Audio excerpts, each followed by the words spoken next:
please join us for our flag salute. I pledge allegiance to the flag of the United States of America and to the republic for which it stands, one nation, under God, indivisible, with liberty and justice for all.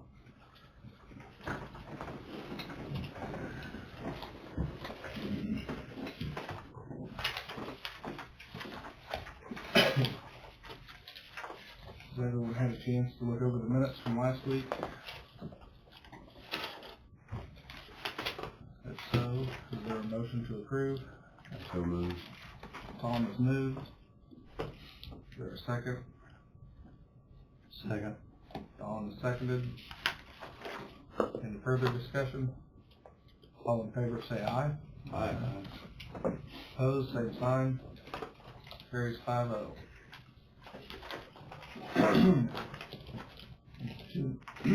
Two motions on the consent agenda.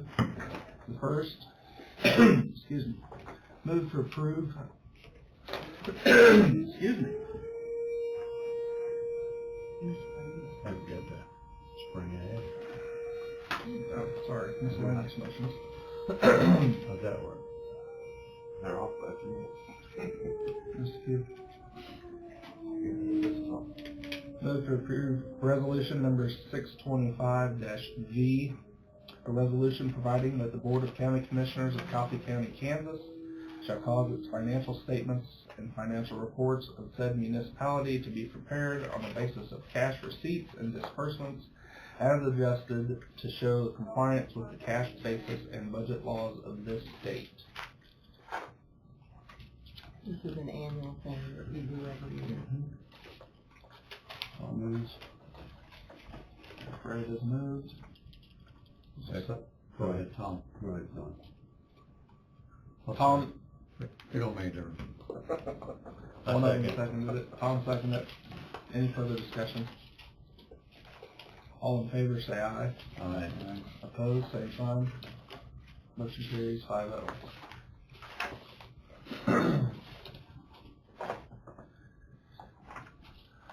Second motion in the miscellaneous motions would be a motion to appoint Elizabeth Collins from District 4 as a member of the Coffee County Library Board to a 4-year term, effective May 1st, 2020, ending April 30th, 2024.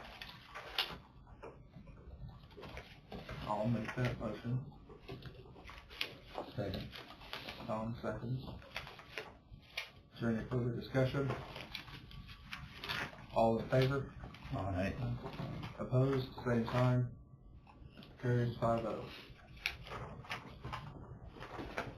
Russell. 2 minutes early.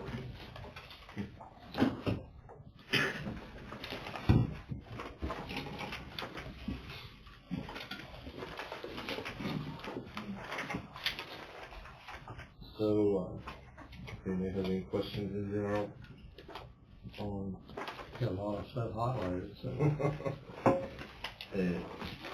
different things we've been doing?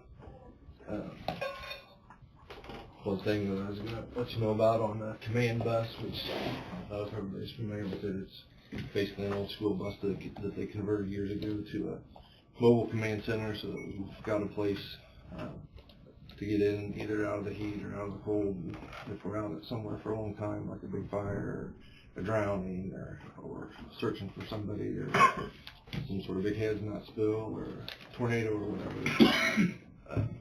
It had the old, I guess you call it 3-piece split room wheels on it, and had a flat tire on it the other day and took it down, and they, when even with their hydraulics and everything, they couldn't get the beads to break, and so they said, you're probably going to have to look at some new tires, and they kept beating on it. I said, let's just tear it back up for now and see what some new tires and wheels are going to look like. And so we got those ordered there, about $2,400 for 6 rims and 6 tires to put on it.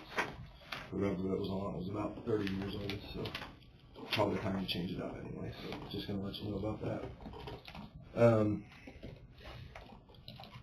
So working on the radio project, fine-tuning the stuff. There's a couple of things that we found that we may come back to the commission to adjust it a little bit, make a little change order here or there on some things we found out since. But pretty normal, I'm thinking, on a $2 million project to find out a $10,000 or $20,000 thing here or there that maybe needs to be changed, but we're still finding out details on that. Last week, the fire district, or emergency management got the call, asked for help with a big fire down in Greenwood County. They said they had about 7 miles worth of fire down there, and so the fire district sent 2 grass rigs and a tanker, I believe, and to go down there and help around Eureka, or around Hamilton for a while. Then we've been fielding some questions about the COVID-19 response and stuff, and so I've been working with Lindsay, and she said, they've been following the CDC guidance on how to handle it, and we'll respond to those questions appropriately. The other thing, reminder that tomorrow night is the pass that around, the Storm Spotter Talk from the National Weather Service, so welcome to come down to that if you'd like. And then I just need if nobody else has anything on any of this stuff, I need to ask for a 5-minute executive session for non-elected personnel. What reason being? To discuss non-elected personnel. Reason? The job Disciplinary actions. disciplinary action. Need wait. He worked with me on it. I didn't know if he was here or not. See if we get wait here if he's here. How was your San Antonio, or was it San Antonio? Arlington. Arlington. It was better than the last ones I've been to, the top conference. It was actually more local and state and local centered, where a lot of the past ones have been more NRC and the plant centered, and the state and locals on the side, and that's why I haven't went back for several years, but this one was more looking at the notification systems and how, basically we're the cutting edge, and I get several phone calls on, hey, how'd you do this, how'd you do this, and so it was good.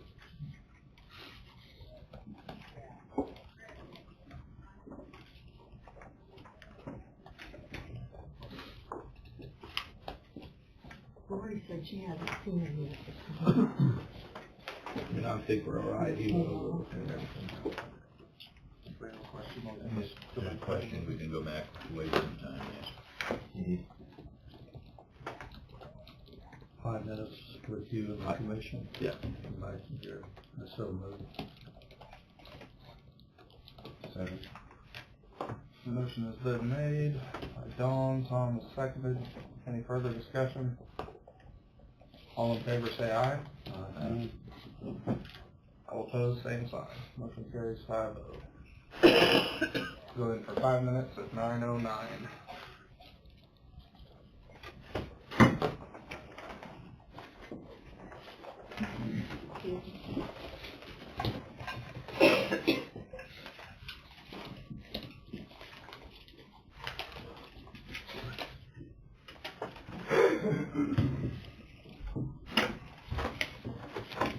Fire and Greenwood County. We're not in yet. Yeah, we are now. Yeah, you are. Okay. So basically,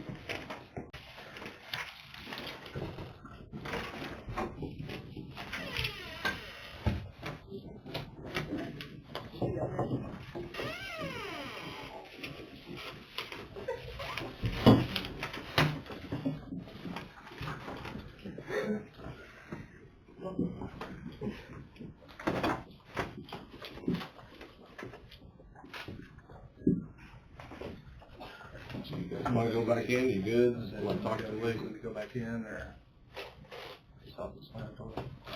Explanatory to me. Yeah, no problem. No problem. Do you have anything else, Russell? I'm good. I don't think we need to go back in. Thanks, Wade. That's us. Take care.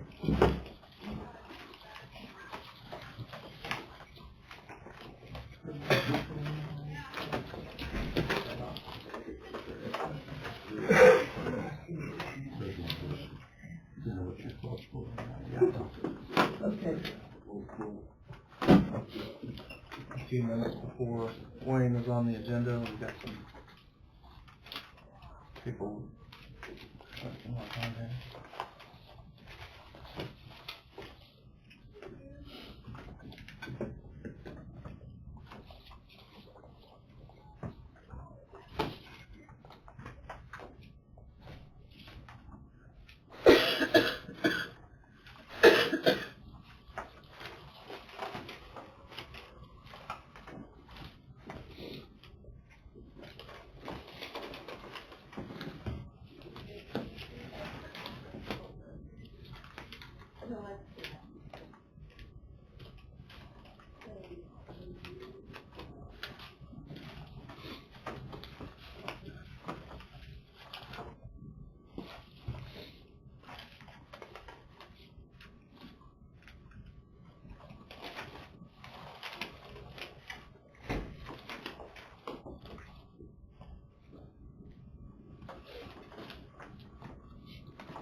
I don't want to lose that.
Are the cities allowed to use infrastructure money to purchase properties?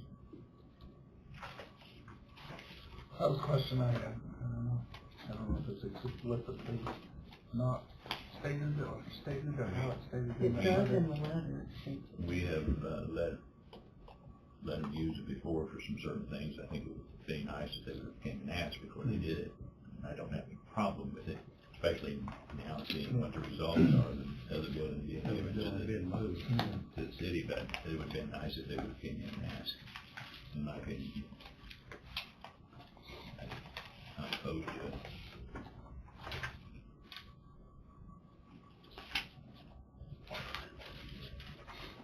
Sounds like it's gonna work out well for the school districts, that'll be a plus, be a good plus there.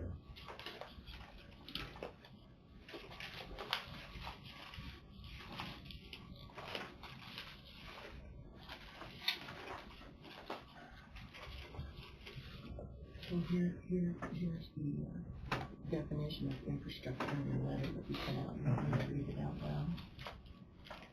Infrastructure is defined as the creation of new or maintenance of sewage systems, water systems, electric power distribution, natural gas distribution, communication lines, and computer networking, and any public utility as well as streets, curbs, and gutters, and drainage projects. And that's stated in the letter that we sent out. So it doesn't meet that criteria.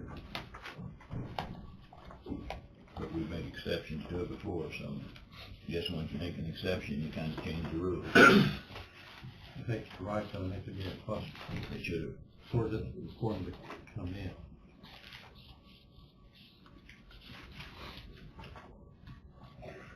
Maybe that's something needs to be in next year's letter. If they reach out beyond that, they need to let us know.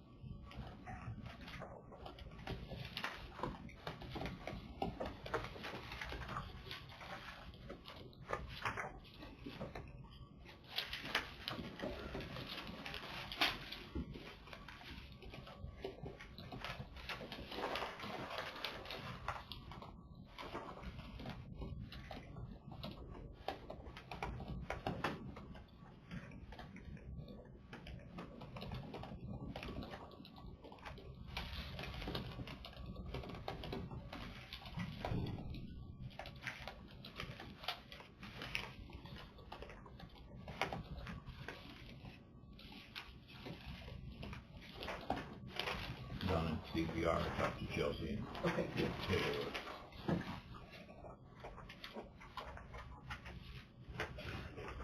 Is everybody getting their emails I'm sending regarding the government classes? Yeah. Okay. Yes. Okay.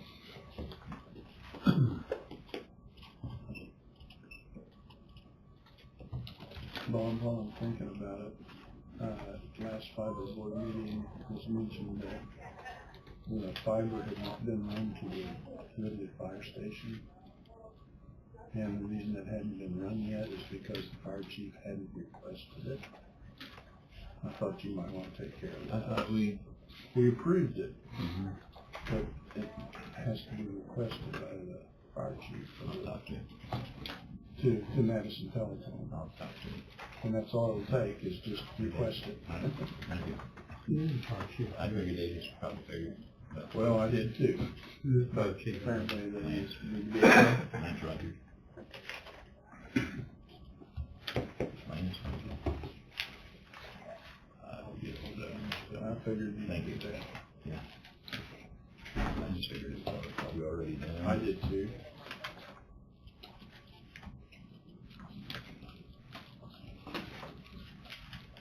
Probably not all of them.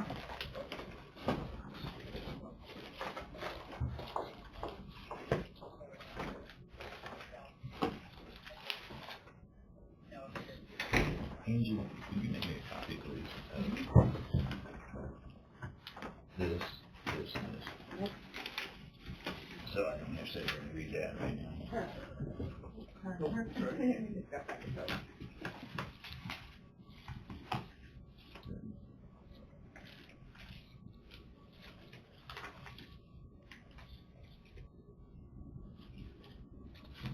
I'm surprised at knowing that we did that. They hadn't said anything about how come we haven't had anything. Right. Well, this is Madison Telephone that brought it up to the board, and it's been done at Leroy, I guess. Yeah. This goes on with the rest of that, right? Yeah. That should all go in that. I guess, so. Yeah. Hey, why don't you not get it mixed up with the rest? So we've got more stuff coming. Yes. We got over here, it's got $16,000 in card services on it. Can you make sure I got the one you wanted there? Just double checking.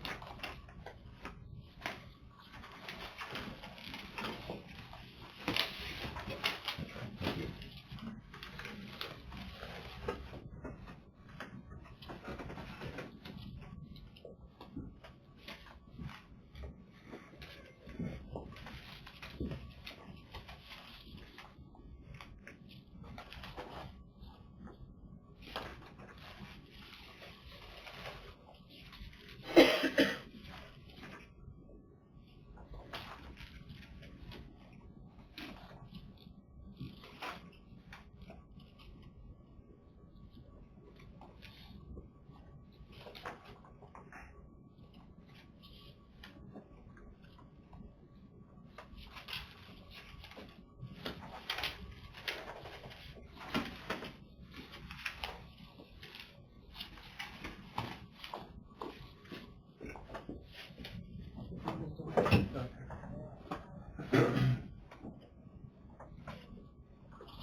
Morning, Morning. Wayne.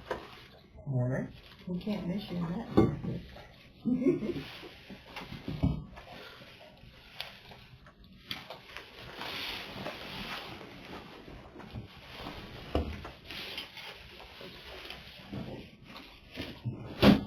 Angie, How are you? feeling better?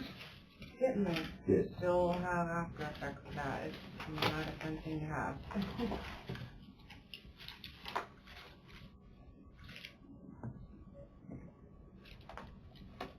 They say it takes about 2 weeks to completely get over it, so Strain of the flu or something? yeah, we.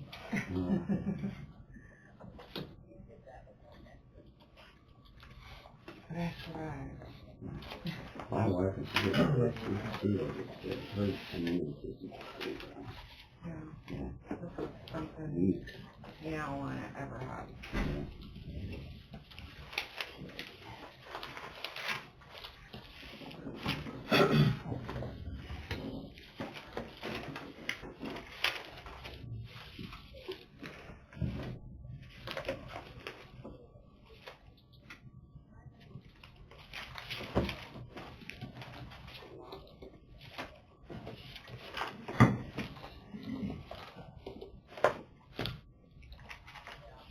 Okay, we'll get some special issue checks.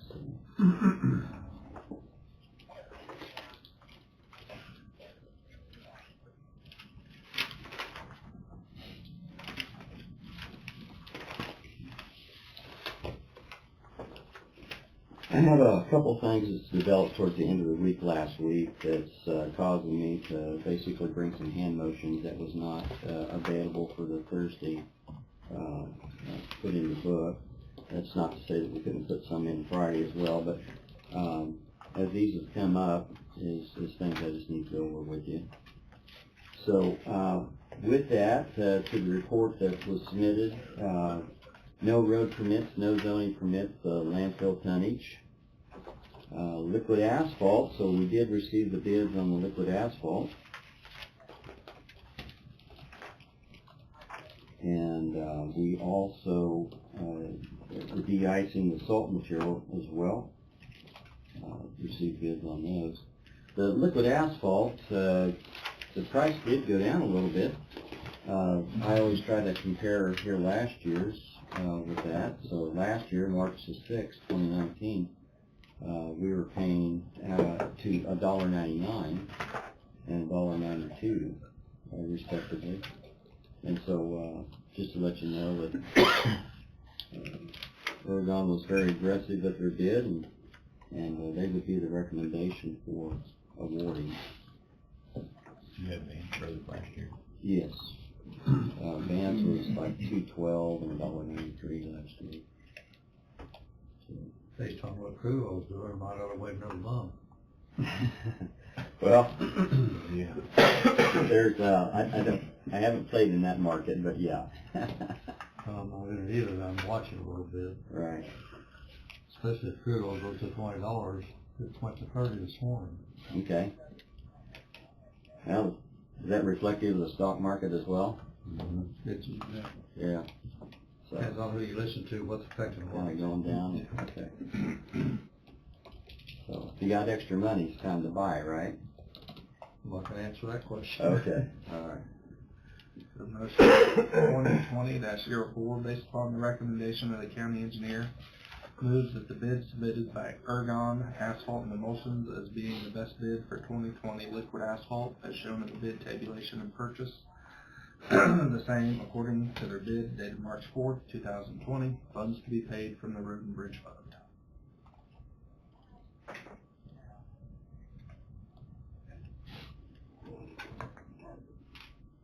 So moved. Dawn has moved. Is there a second? I'll second. Fred is second. Any further discussion? All in favor say aye. Aye. Opposed, same sign. Motion carries 5-0. Okay, on the next one is, this would be the seasonal salt bids that we put out. Request 1,500 ton. And we did contact Tallgrass on this. They just was not able to get somebody that would commit to being able to provide the salt. There was also another company that had the same issue, and so they received the information, but they were not able to submit anything. So Knights, and that's at HS Logistics. Knights Trucking was the only one that we've had to bid on, and so Can we have a contract with Knight for salt anyway? we do. So, since they were the only bidders, do we need a second contract with them? This is another 1,500 tons, so yes. An extra Yes, sir. beyond of what the other contract? Okay. The other contract, they have about 500 tons remaining, and so actually it called last week, said that now he has opportunity to make delivery on that 500 tons, so he plans on starting this week onto it. So we told him to go ahead and bring the whole 500 tons. We can store it away. How's the price compare with the previous contract? 51 last time. 51 last time? Yes, sir. Versus the 55. My comment was if Knight can't get it, probably no one can get it. So Knights that has seems to been, be the way it's always been. they've always been a very go-to company for us for our salt.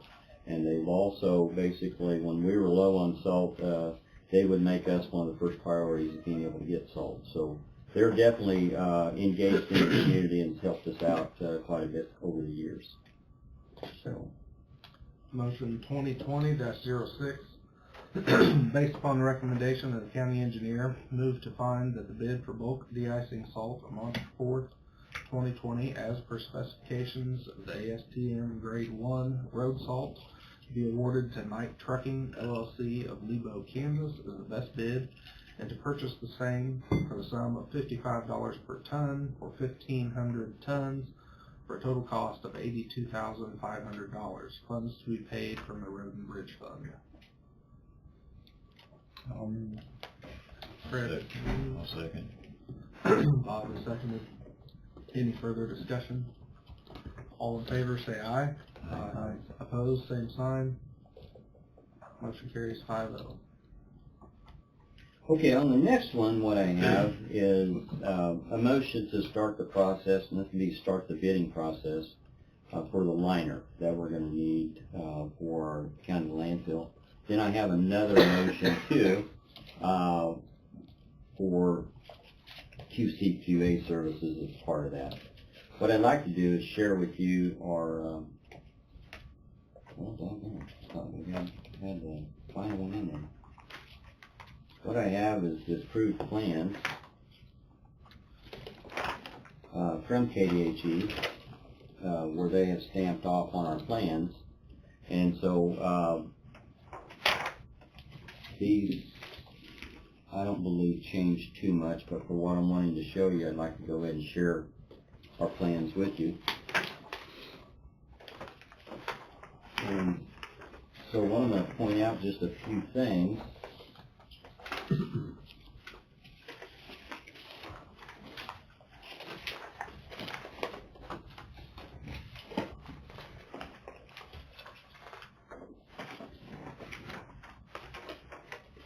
What we have is over here on this second page.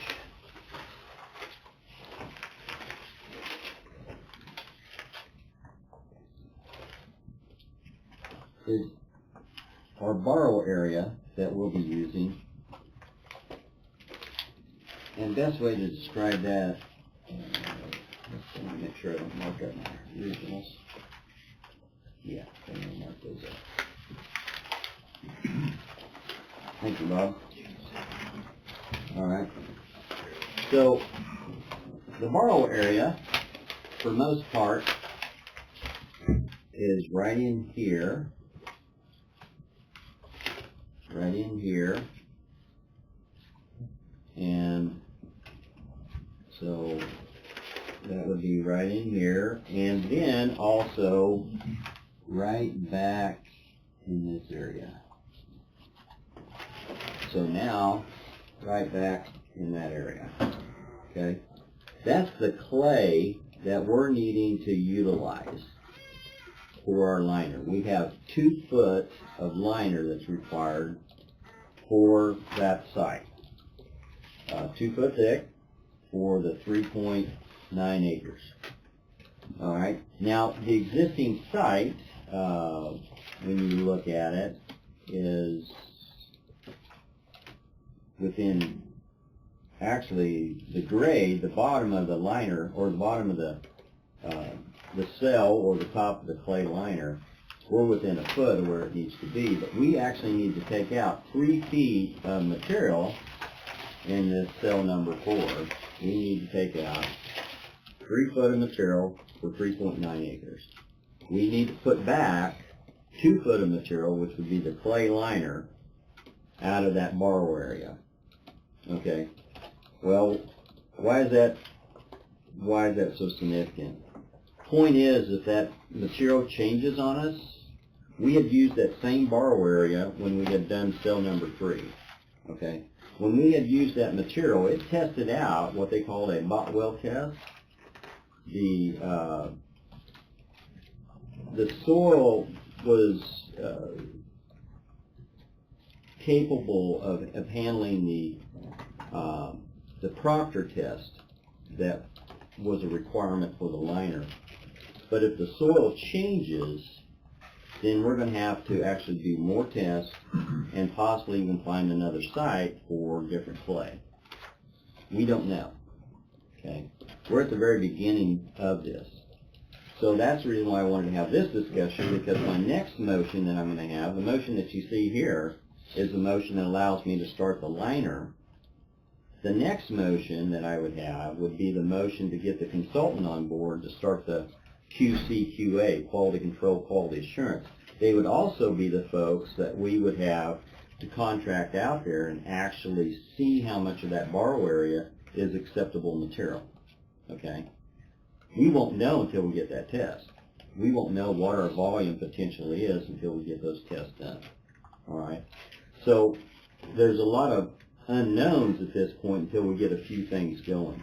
So that hasn't been core drilled. You don't have any idea Well, actually what's there. we do have some geology for the whole landfill, but we do not for that particular spot right there. What we would have to do is actually do a cross section, see what the borrow area is, then take several cores of that area and see. Now, a person would say, well, wouldn't you have tested that early on? Yes, it was done early on, but we continue to use that borrow material for our daily cover. Okay? That is our borrow site for our landfill, so we continue to use that. Now, how much is left is the question. If that material changes, then basically it also changes that Botwell test that we had done 7 years ago. If it changes that test, there's another test that's acceptable, and it's called the Shelby tube test. And so then what you're doing is you're bringing material in, and you take a tube, and you shove a tube down that 2-foot liner, and then you test it, and you see if it meets the requirements that you're trying to achieve. So with all that being said, my liner may not be, to get these guys on board right now, they might not even be available until August. But we need to do this clay come this spring, because it's a shell type material. And this shell type material requires a lot of water to break it down as we're compacting it, to be able to get the compaction that we're wanting, to be able to get the density that we're wanting. And so we still have to do that work this spring, and that's what we're planning on doing. The more we can get some answers, the sooner we can get started. I can't do any clay work. I can start my dirt work, but even to start my dirt work, one of your special issue checks was a $60 check for basically notification of starting the construction, because I'm disturbing up to approximately 10 acres on this site. And so what I have to do there is I have to get the state to give me a permit to be able to go ahead and take care of that. And so we would be available or basically ready to start moving dirt 1st of April. To start doing the clay liner is as soon as we figure out that we have enough stockpile material to be able to use that clay, that shell, then we'd be able to get started on that. And so that could be about the middle of April to 1st of May. So the 3 foot you take out, now will that become cover clear? Well, that, yes, it potentially could be used for cover because we don't have the same requirements on the clay liner for the cover. Yes. So, but it's, at this point, everybody's discussion is that 3 foot is not going to be material that's going to be utilized for the clay. Because we're taking it out of the old rock quarry itself. The area that basically, once again, was suitable material that was determined when the landfill was started back in 2000 is this area right in here. That's the only area. We do have a little triangle spot possibly over here as well, but you know, those are those what ifs. If we're not there, could we try something else? So there's a lot of things that's going on, and the reason why I'm bringing it here is because another week continues to change that clock or that calendar for what I'm trying to achieve. If it doesn't quite meet specs, isn't there a compound you could put with it that would get it to where it meets specs like they do underneath new highway construction? Well, material will have to solidify, you know, solidified or whatever the right word is. If the tests come out where we can add, then there are other type of clays into it, then it's possible. But until we get there, we don't know yet. They had it, actually they did that in cell number 1. They did add a bentonite. Bentonite, what is what they had used. It's what we use in our lagoons. Yes, it is, to seal it up. Think of it this way: what they're doing is on these landfill cells is they have 2 layers of protection from the groundwater, and one of them is the clay liner. The other one is the plastic, because the plastic is actually welded. It's seamed where no water could go through the plastic. And then the clay becomes the secondary backup to make sure that no water or that leachate cannot percolate down to the aquifer. And so that's why it's so important to get the selected and correct material.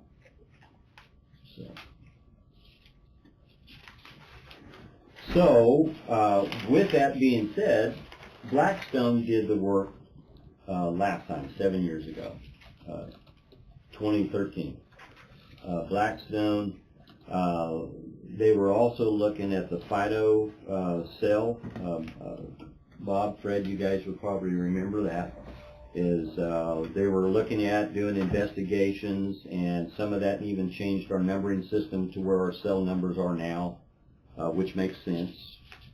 If you look at it right here, in this particular one, with their input and suggestions last time, this was cell 1, cell 2, I think cell 3, cell 4, cell 3, cell 4 is what they had proposed, or what was initially proposed in 2000.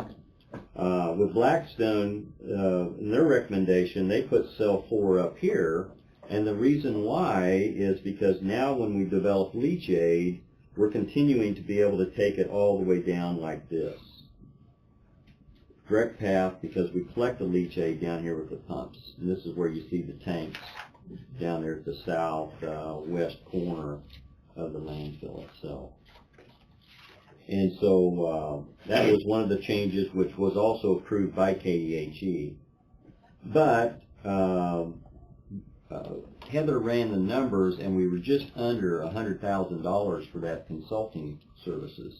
Now, one of the changes that we've done is instead of them doing the plans, they did the plans last time. I did the plans this time, so that reduced that cost. Plus, we're not doing the Fido stuff. I don't have a hard number from them at this point, but the numbers that they used last time for the QCQA was around 50, 55,000. I'm looking these numbers to be around 60 or so, 60 to 70. 70 depends on how much of the testing that's going to have to be conducted. Say if that material doesn't test out, then we potentially could see more costs associated with it. Then if we do the Shelby test, that would be an additional cost that we didn't have to do last time because we did the Botwell test. And the Botwell test basically certified this material to be acceptable. If we get the compaction and the moisture that we're needing, that material is acceptable. But if that material changes, then that Botwell test goes away. We have to go back to a different type of test material. So if I could keep the same material, which I hope we can, then we're going to save a little bit as far as extra testing. So the next motion that I would have, which I don't have in front of you there, but I do have here, and that would be to accept Blackstone as the QA, quality assurance QA and QC for cell number 4. They would do that work, and then we would enter into a contract with them, and of course the contract would be brought back for the county attorney to approve, and you would know what the prices are and everything else associated with it. So if you'd like to entertain that, then I have another motion that would allow me to go ahead and contact Blackstone there. There's an order for these. Yes, yeah, I do have the motion first, would allow me to do the, to solicit basically the bids for the liner, which does not require Blackstone to be part of it, but it does require me to get an outside contractor, which these folks specialize in this, to be able to do that liner for that 3.9 acres. So we have motion 2020-27, based upon the recommendation of the county engineer, move to approve the county engineer's request to solicit sealed bids for project LF2001-C, liner material and construction of cell number 4 at the Coffee County landfill. So moved. Dawn has moved. Is there a second? Dawn has seconded. Any further discussion? Say where those funds are coming from? We're just soliciting bids. Where will they come from? The capital improvement reserve, thank you, which we get set aside 600,000 or 800,000? 600. 600,000? 600. 600,000. This liner should be somewhere around 200,000 according to the last one, for the most part. All in favor? Aye. Opposed, same sign. Carries 5-0. Thank you. The other motion that you have, the one thing that I'm doing is I'm asking for professional services without soliciting requests for proposals to others, is I'm asking for just one company that is already familiar with our landfill, done the last one, and that's where we'd be at. If I go the other way, if I have to do a request for proposal, then that's going to put me 3 weeks out, possibly 4 weeks out, before I could get an answer and get a consultant on board to start doing testing. Otherwise, what I'd have to do is start doing some independent testing while I'm waiting on that proposal to come back. So I'm streamlining it a little bit and asking if you would help me on that one. Do they know that they're the only ones going to be bidding on it? At this point, discussion was for them to provide me a proposal. I would say that their proposal is going to reflect their hourly rates, and they're doing it based on their time. And that's where most of them should be. The others will be estimated, but what they'll do is they'll estimate certain marks or criteria within the scope of services, and then if you exceed that marker criteria, then what they're going to do is they will have additional charges. It won't be basically it won't be a firm price that they won't exceed. They're going to have a lot of contingencies even in their proposal. Mine is these folks are going to have their proposal, they're going to have their information, but then they're also going to have what their additional cost would be for additional testing, to which we don't know at this point. The Shelby tubes could be definitely different testing.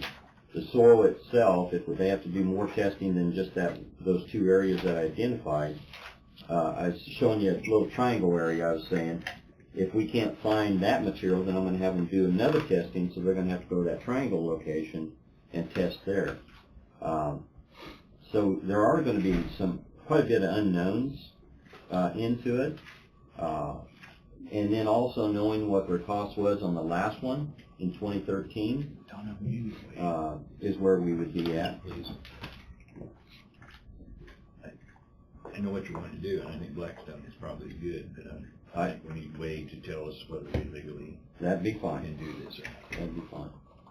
And I would recommend Blackstone because they know our projects. They've been involved in it for a lot of time, years. That's right. Mike Kupka actually was there at the very beginning of the landfill. Now, it wasn't Blackstone, but he was the engineer at the very beginning of our landfill. So My question was, if they absolutely know they're the only ones going to be working on it, will they be competitive with somebody from now, some other firm? And I realize your importance of 3 or 4 weeks. Yes. That's got value to it.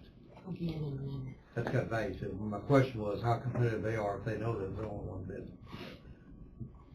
That's where I was. Yes, I know exactly what you're saying. I don't think they would. I think they're going to give a good faith estimate of what their time's going to be involved into it. But they're also going to be tied to their hourly rates, which all of them will be as well.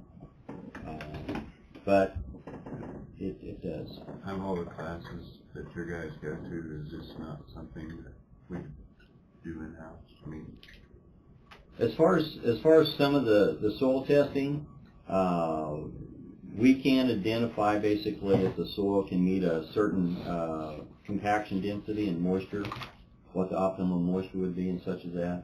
But as far as doing the analysis of the soil, as far as being able to do a soil plug and determine the percolation rate, I don't have that testing equipment to be able to do it. So best answer. I can give you what the maximum capacity or the maximum compaction density of the soil would be and the moisture, what the optimum moisture would be. We still need to have outside QC.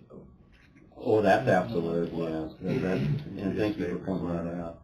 Yes, yeah. But just for sampling the soils, yes, we can do a portion of it. But the QC, and thank you for clarifying that.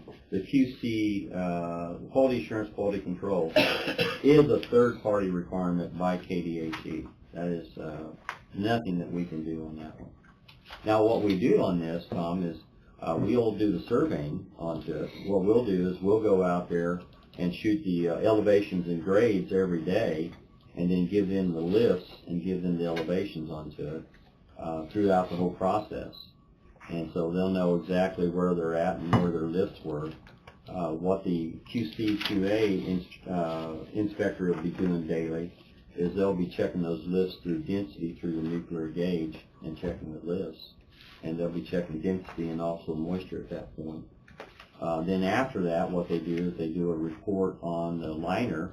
They'll take samples of the liner to make sure that it meets spec, and they'll also check. What they'll do is they'll take cuts of those welds and make sure that those welds meet spec. They'll send them off to a lab.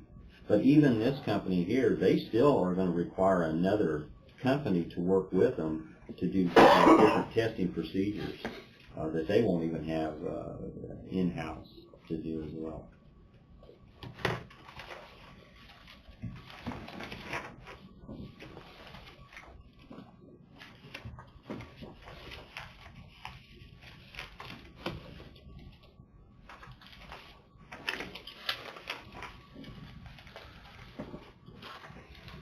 Question made on Lane Way election. Okay. You just wanted. All right. Morning, Wade. Morning. What I'm asking is waiving the purchasing policy for requests for proposals for professional services. So for professional services is what I have is I have one consultant that has done work at the landfill 7 years ago, and they're going to be doing the same type of work that we're looking to do this year. And so what I'm asking is that we waive that request for proposals for others to solicit bids onto it, to be able to just go ahead and select this company to provide us a contract for doing that type of work. And it'd be approximately somewhere around $60,000. need to look at there's a resolution, I think is on point for that particular, issue. What's your timeline, Wayne? Today, Okay. Yeah. As far as waiving policies, we have waived for good reason. The issue would be, my good reason is that we have used this company before 7 years ago. Okay. And in using this company, I feel that they have a better familiarity with our landfill and with what we're going to be requesting of them as far as the type of material that we're going to be using for the clay liner. And that's my justification for requesting that we would go ahead and use Blackstone to be able to do it. And the reason why I say we have waived before for good reason or good cause is because we stated that good reason or a good cause. That would be the reason. Sure. I don't necessarily see an issue with it. I think there's a resolution that also talks about professional services that may be an escape valve as well. Mm-hmm. I don't have it with me because I didn't know what we were going to be talking about. So if we could maybe pass this on to get that and then just to do our due diligence, just to make sure you can hang around. Mm-hmm. I'll pull that resolution and see if we can maybe deal with this today. Okay, thank you. That sounds Yeah, that sounds fine. Thank you. So with that, the other thing I have with the landfill, and once again, I apologize, it's just a lot of things have been going on. This one here has kind of been going, actually, if you go back in the history, but I can't tell you everything that I do every day. It takes longer than my 20, 30 minutes. But a year ago, KDHE had sent a letter to Blackstone that's been doing our groundwater monitoring, okay? So now we're totally off the landfill sales. Now we're back to the landfill just doing the groundwater monitoring. So this is something that basically KDHE, once again, requires testing of all of our wells, which short of about 10 wells that we have out there. Then we have also the leachate that needs to be tested as well. These are test requirements that KDHE says to have a permit to run a landfill you need to do. So these are things that we have been doing, things that we've been contracting, and we have sent out requests for proposals on those. The most recent one was just accepted here at the beginning of the year, or the end of end of December. We had basically a request for proposal for groundwater and leachate testing. Okay, so that was all done. A year ago, prior to that last contract, KDHE was saying, we want you to do hydro sleeve testing. All right. You want me to give you what that means or what all that entails? I will. But what we have is we have wells. So we have a circular pipe down into the landfill, approximately about 10 of them.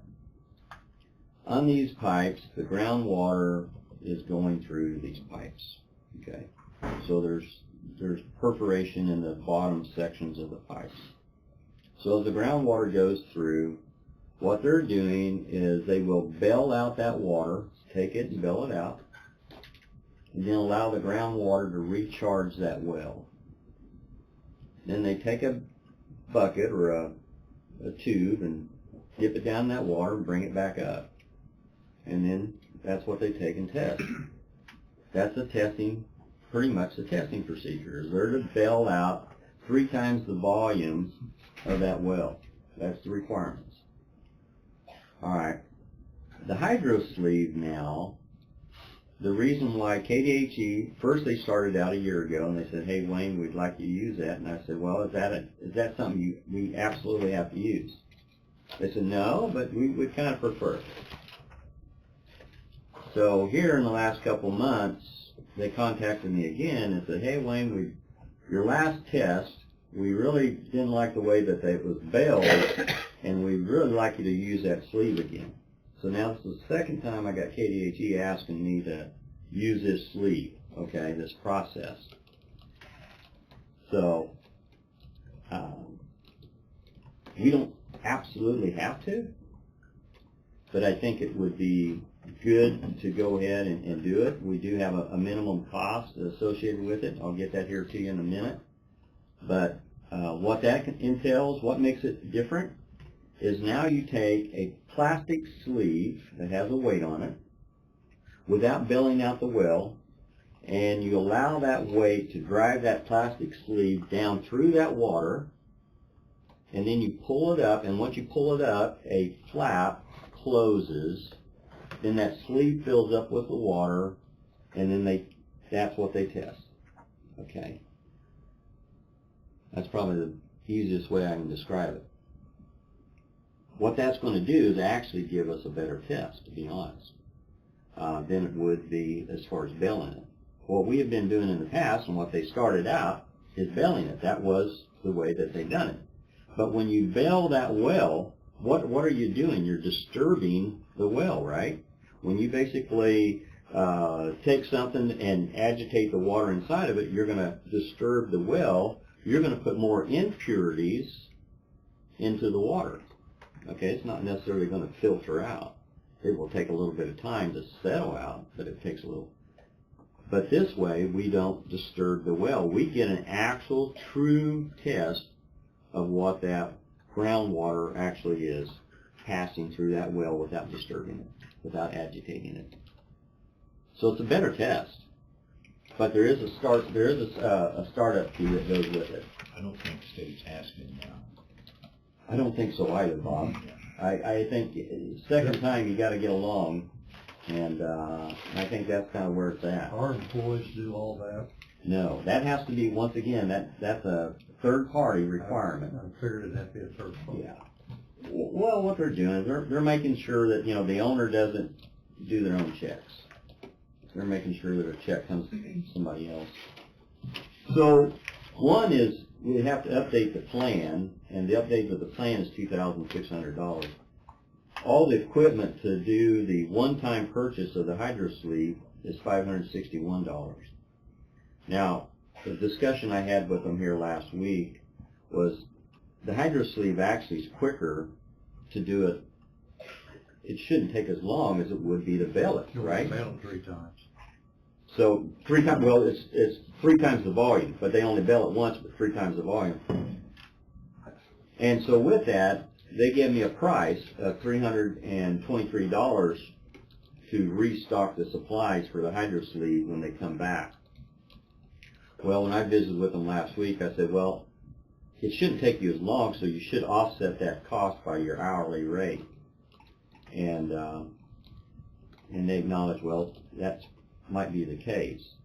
So I have them at least looking at that before they charge it to us, just to make sure that, be honest with us, that this isn't costing you as much, don't charge us. Blackstone. Yes, sir. Blackstone. They were the one that was awarded the contract, as I say, around December for the leachate, as it went out for a request for proposal. So what it amounts to is in this motion, we have a change order to this original contract that would increase $3,161 one time, and then a possible event fee of $323, and that's 4 events, and that's for 2 years of contract. But once again, I used the word possible in the motion because I just wanted to make sure it's clear. They may not charge us. And that was how much? $323, and you multiply that times 4 but I don't think that's going to be the case. $1,300. Yes, sir. But that's where it all unfolds. That's all the information I have onto it. But KDHE did contact me. They contacted me by phone this second time. I said, well, if that's the case, put it in a letter. They put it in a letter explaining once again that even though we're permitted to do the bailing system, they would prefer that we do the hydro sleeve. I think doing the hydro sleeve might prevent little items on inspections. because we're working with us. Mhm. It's always better to work with our regulatory agencies.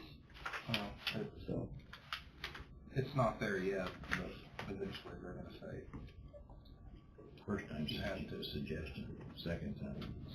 well, this is still a recommendation because they've approved our monitoring plan, and that is what is in the plan, is the Bailey test. But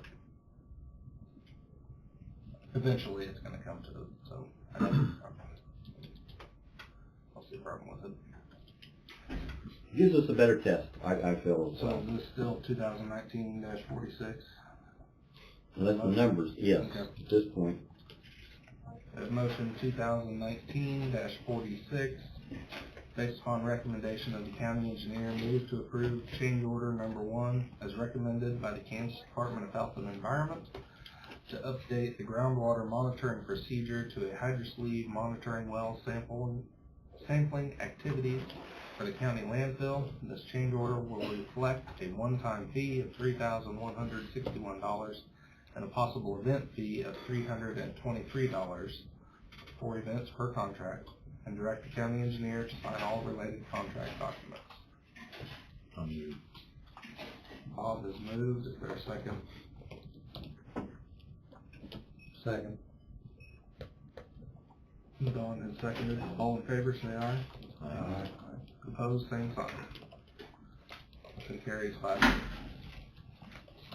Okay, thank you. Can I get that motion?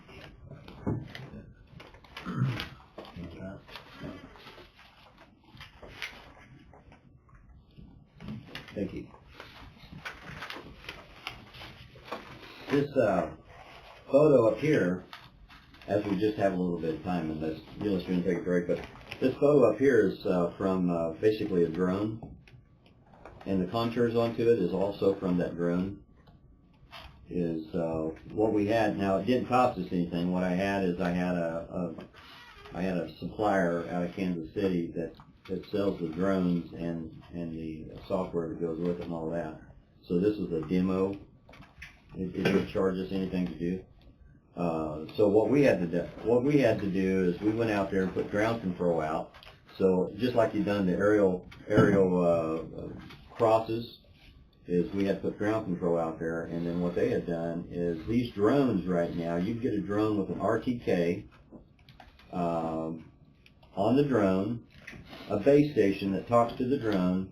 The drone can go out there and map. You don't have to fly it. You just tell it this is the path that you want it to take, and it will crisscross that area, and in a matter of minutes, take all the shots that it needs to help develop not only the picture, but also the contours that goes along with it. And that's the new technology that we're seeing today.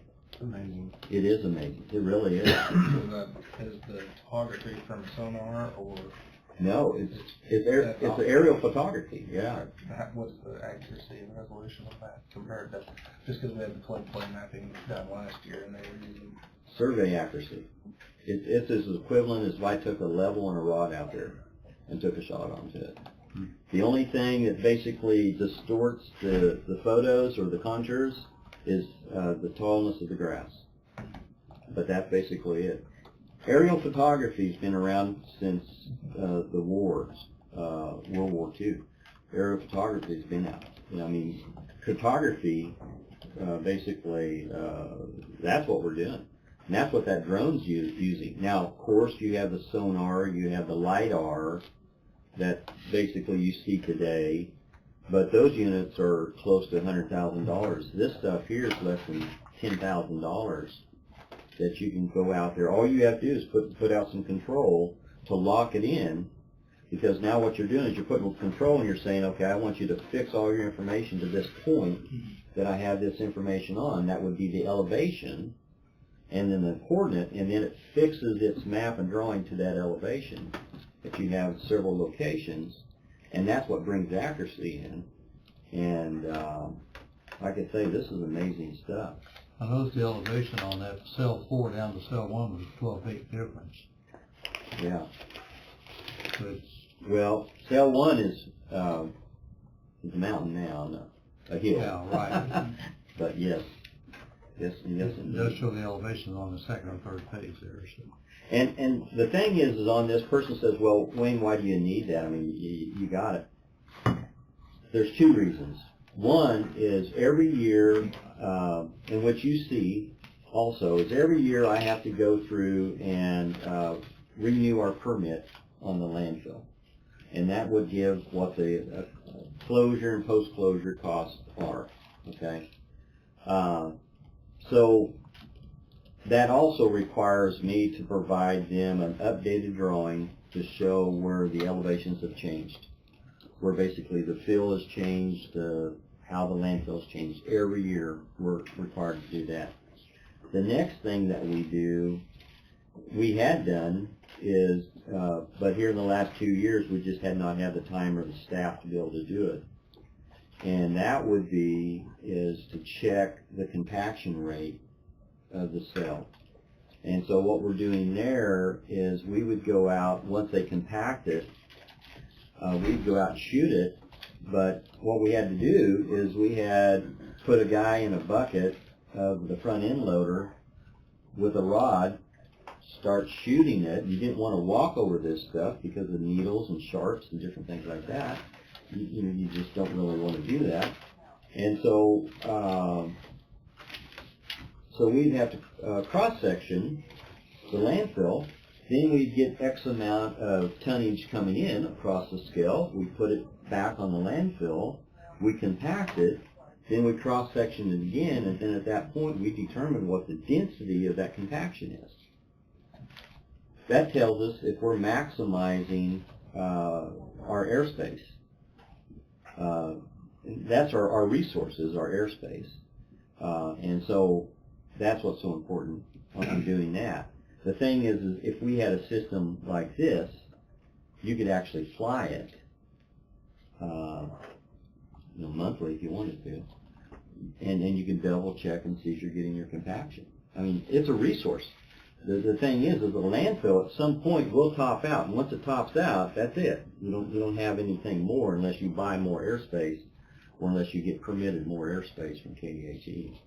And so ours is if we can maximize that compaction, we actually save money through that. That's just one of the applications. I just wanted to bring that up. Once again, technology for me, when I started out drafting on a drafting board to where we're at today, it's amazing. Night and day. It is. And my kids still have to show me how to use my phone, but that's okay.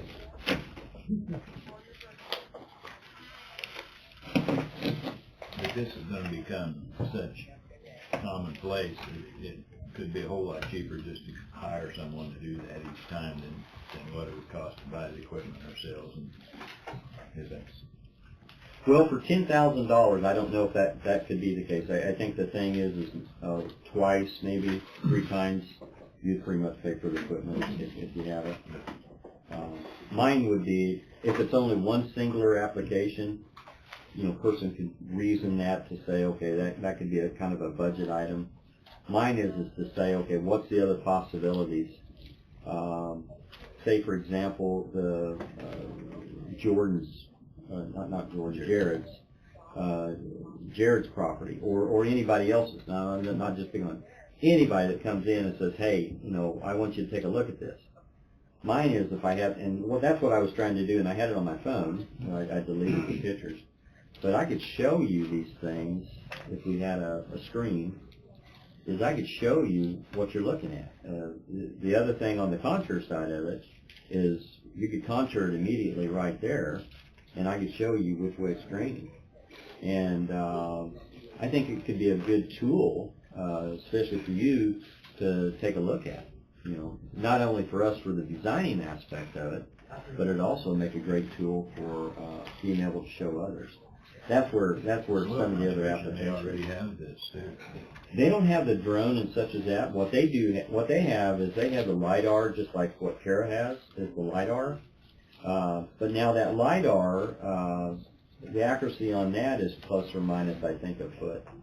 And that's pretty good. There's no question about that.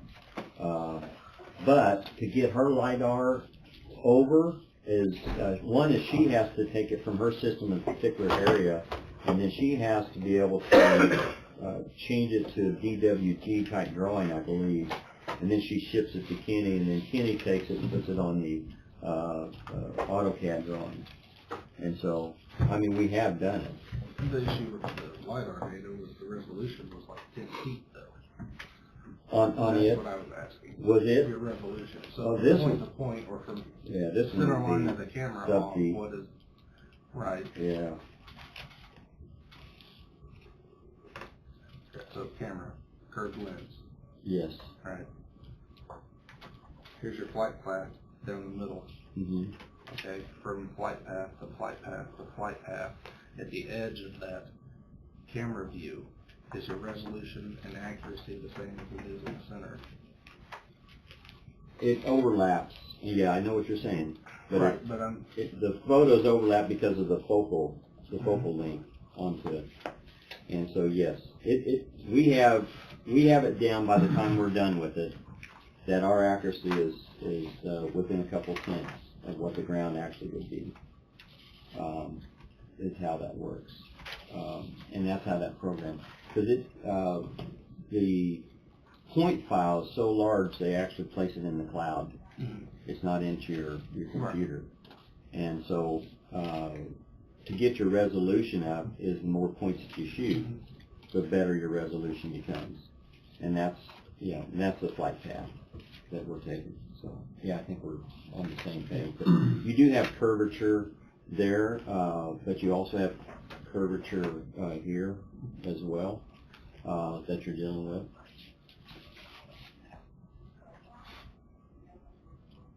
But I could even design off of those, which I had. I mean, that's what we're doing here, is you could actually, I can cut cross-sections off of those contours. So if I went out, and the state's been doing it for years, is not necessarily the drone side of it, but as far as aerial photography, as far as being able to come up with what the contours is say if I flew it on a road, is I could actually get the contours on the road, and then I could actually cut cross sections based on these contours. Because I created a digital terrain model, DTM, and then I can cut those cross sections from that.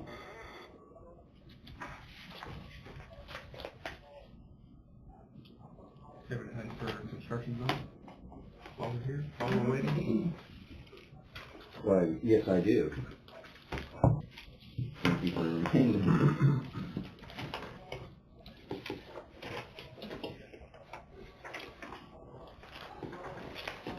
Thank you for keeping me on track there, Jody. Pretty straightforward, other than today. We are doing some training right now. We do have some training going on. There's other activities as far as maintenance on equipment. Bridge crew, we have crossroad pipe replacement, installing new entrance, snap type liners is what's on the schedule. Entrances, our assisted fleet. Very nice report, our assisted fleet, showing their crossroad replacement, ditch cleaning, repair of bridge erosion, fauna 8th and 9th, entrance replacement. We have a paving crew working on the shoulders, doing shoulder maintenance. Mowing crew is continuing to knock down the brush as they can. Before long, we'll start seeing more activities on the mowing crew. And sign maintenance crew is still working countywide. They do have those 8 bridges posted, so they wanted to get that accomplished, and that was all sent in.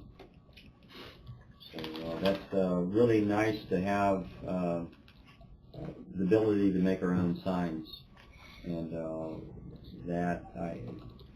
for you to buy those programs and buy that equipment, it allowed us to do that versus having to buy those signs that would cost us considerably more, and timing as well. So that would be the construction activities for the most part. Where are we at on the coring of Old 50? They had cored it a couple of weeks back. I have some photos of it. You'd be surprised how thick that asphalt is. on Old Highway 50. I might even have a picture or two here. How about the concrete? How good is it? There was one section where the concrete came out in chunks. I had like 3 big chunks for a 6-inch pour. There was another section that I saw that actually had a center cut all the way through the pour. So at some point, what that one did is basically the concrete fractured. Then I had another one where the concrete was in pretty good shape. So at this point, for just a few pours I saw, it looked pretty good.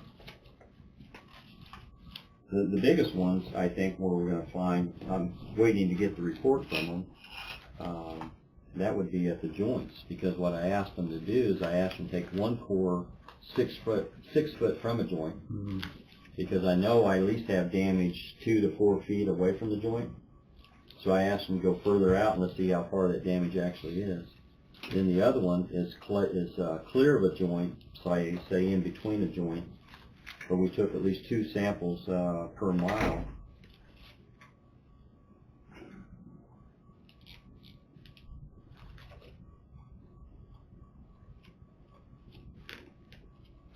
$7 miles. Yes, no, 12 miles. We went clear to the county line. Of course, that's the procedure, but this is the asphalt.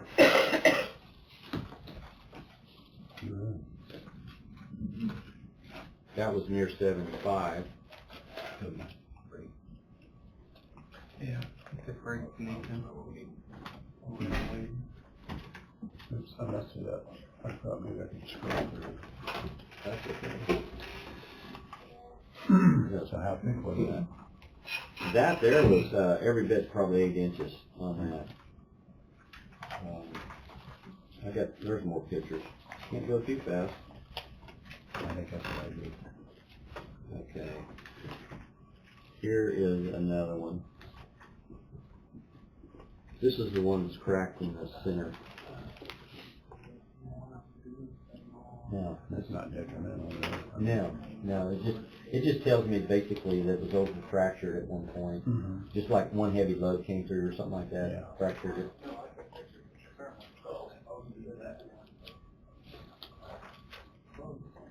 But you can see the old river bottom rock in there. That's the toughest It is. aggregate around. It is. The density on that stuff. Yeah, and there's a better picture of it. Will they give you an opinion on what they think that? They should. That would be the river, more of what the river rock looked like. My expectation is to have them give me, now here is the whole pour, to kind of give you an idea.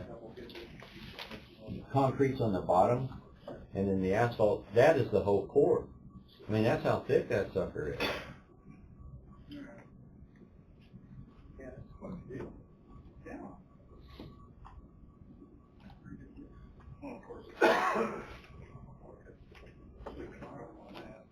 In general, Highway 50, I mean, the asphalt that's sitting on concrete is in relatively decent shape, am I correct?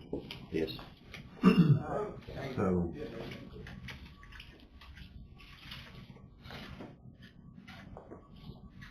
Here's it. This is it side by side. almost the same. Yeah. Actually, I'm surprised there the concrete's a little thicker than I thought it would be. It's only designed for 6 inches. Original design. Well, Yeah. Yes. Sorry. the reason why is because you don't have a lot of wheel rutting in the asphalt. So the asphalt is holding fairly firm. And then the subgrade underneath it, the concrete, isn't broke up like we were thinking. If it was broke up to gravel, and there may be a couple spots that still are. If it is broke up to gravel, that was my main concern. But fine concrete, joints. yeah, it'd be just those joints. And so mine is that concrete's in good shape. That road's in can last for several more years. A good design on it, so That would be either using that cement treated base would be the only way to go at it. Would be to come back in that gravel and then get down deep enough to be able to do it. And I like the fabric, what we've done on the other sections. I found that to be pretty durable compared to the rest. So fabric is another option onto it too. Did you come up with any projections on the in-house mowing versus contracting it out on those locations? Not yet. What I have is Stan had done that work, so I put a request out to see how much time he actually spends on it. And so as soon as we get back that information, what I was planning on doing there is once we got the bids in onto it, is present both that information and the bids, and then let you see. Wayne, we see you out here, man. Yes, sir.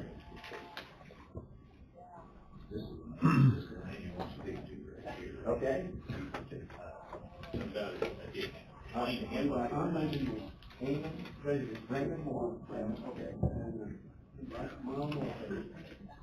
neighbor. I got a package there, and I got a kid over there, and the wires cutting across the gate there.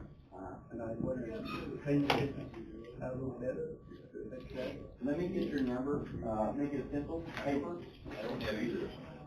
We get, you come out and take a look at it. Okay. You bet, not a problem.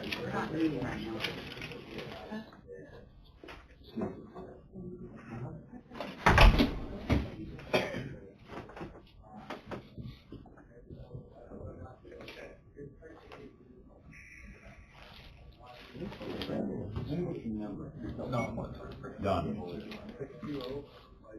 490-1510.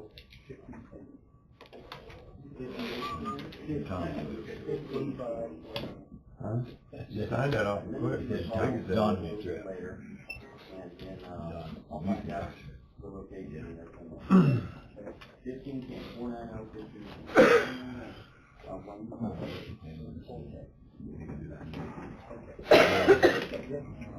I checked off everything above 100. Lots of rooms and lots of primary. Just call the office. There's, the next last invoice for $990, I could not find what it was for. There is a tip, it's a credit card. Thank you. All right, thank you. I'll give him a call. The next Here. Exactly. Oh, that works good. Works best. What do you want me to do with that? No, he has basically some erosion around his drive that was causing problems around our ditch, and asking the ditch to be cleaned out. His house? Yes, I would assume so.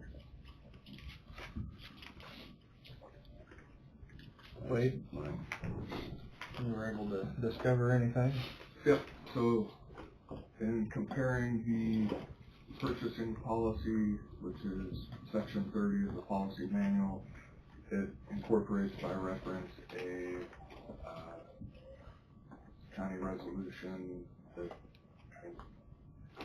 for good caution, allows the waiver of that purchasing policy, which I think is probably what's been done historically.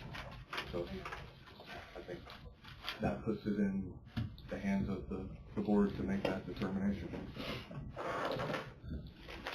I'll have to find it here. I handed it back to you. It's not that one.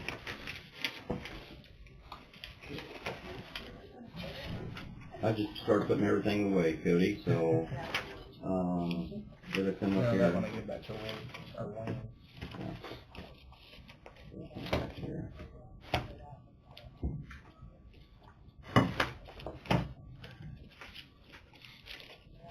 Looks like that one. Yep.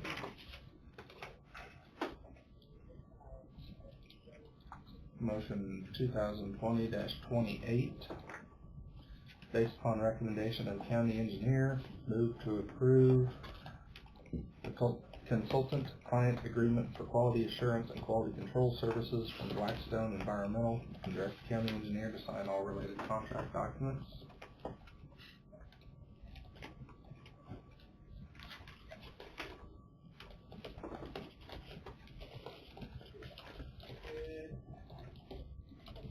Or do we need the purpose in this? Yeah.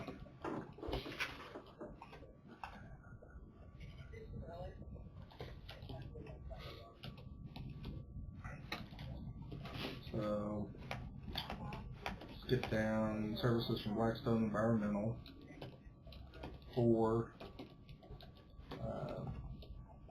Do we not have the QCQA in there? well, no, it's in there, I skipped down to it, Okay. and at the end, right before it's to direct you to sign all documents, this is for LF landfill project. What is it? Could I do this, work with Angie here for a minute, and I'll get one right back with you?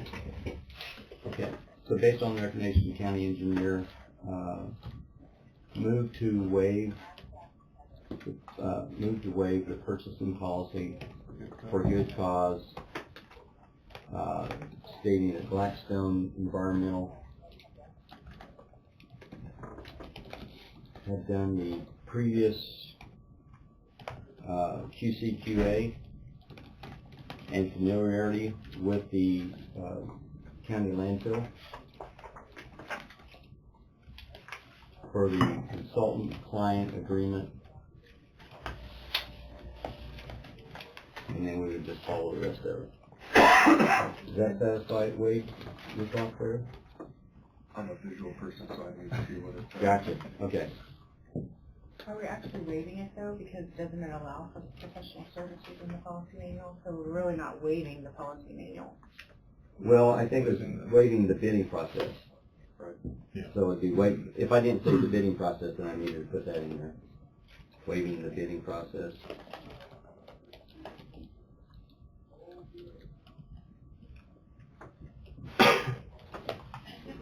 There's a prior working relationship with this Mm-hmm.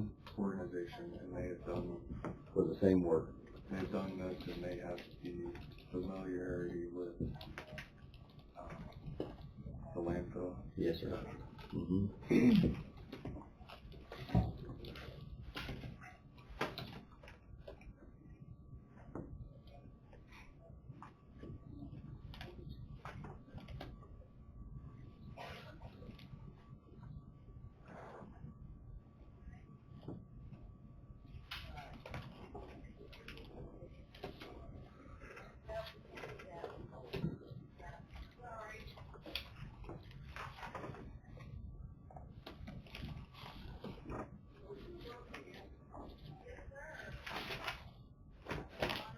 Fill in the blanks here. Bear with me. Well,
Okay, do you want to read that waive and see if that was?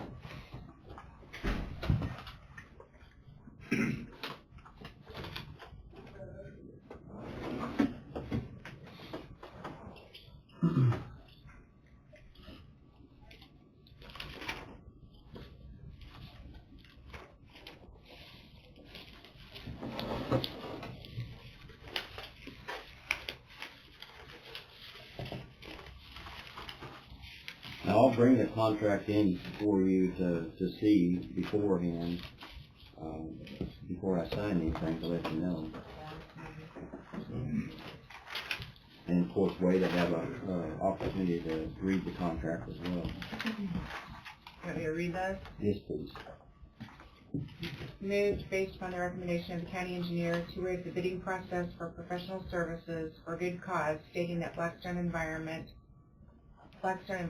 had performed the previous QC/QA in familiarity with the county landfill, and to approve the consultant-client agreement for quality assurance, QA, and quality control, QC, services from Blackstone Environmental, and direct the county engineer to sign all related contract documents.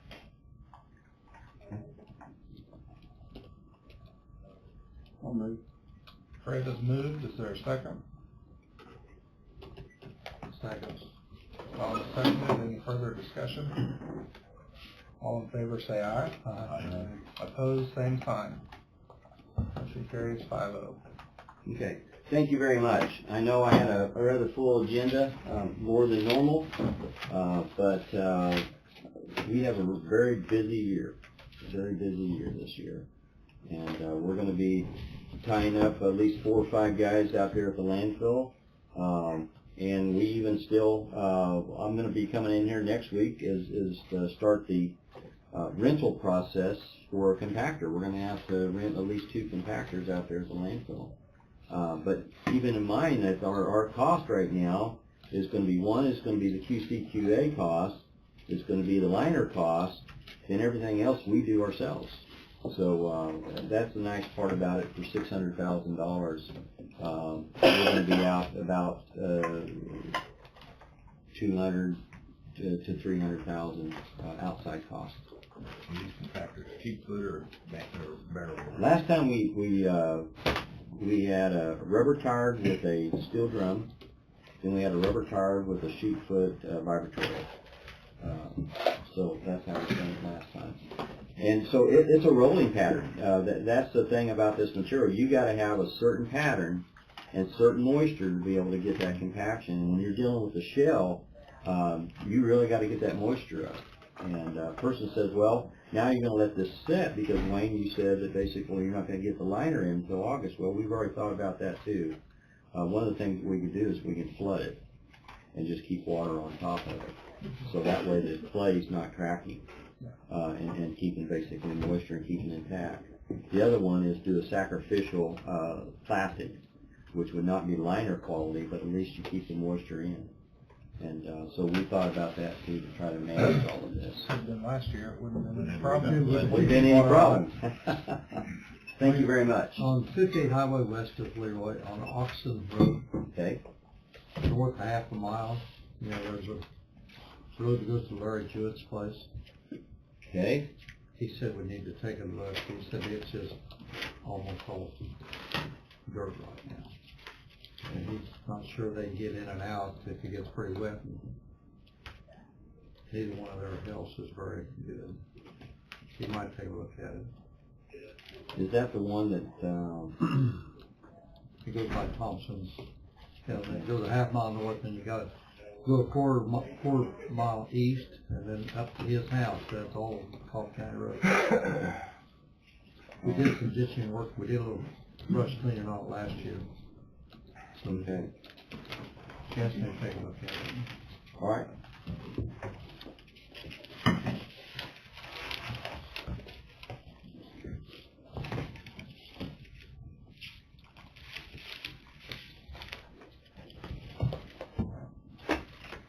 All right, thank you. Thank you, Wayne.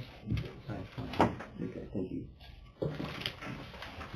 This concludes our agenda. Got some time? Hang around for, Wade, I assume you have something? several things. So, first one, the commissioners tasked me with looking into the mail. We've got mail. So here's a couple of handouts, a couple of statutes. And I know Denise last week wanted Andrew to be here. I didn't know we were looking into it.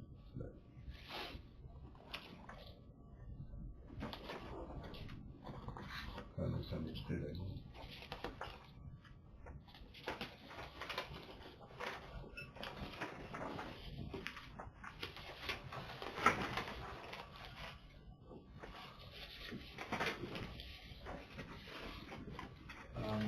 So in essence, what I've handed out, so everybody knows what's going on.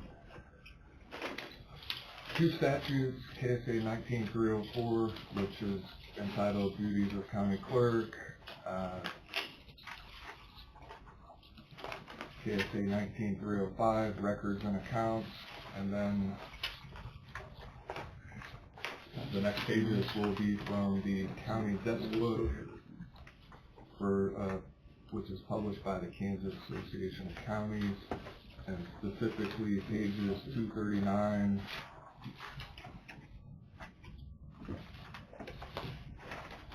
and 240 and 240 probably shouldn't be there. I'm not sure why.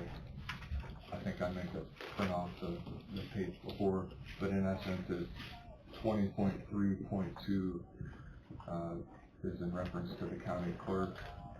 So last week the issue was brought up about where the mail for the commissioners should go, whether it should go to the county clerk, whether it should go to the commissioners, and the issue that I was tasked with looking into is there any legal authority on where the mail should go.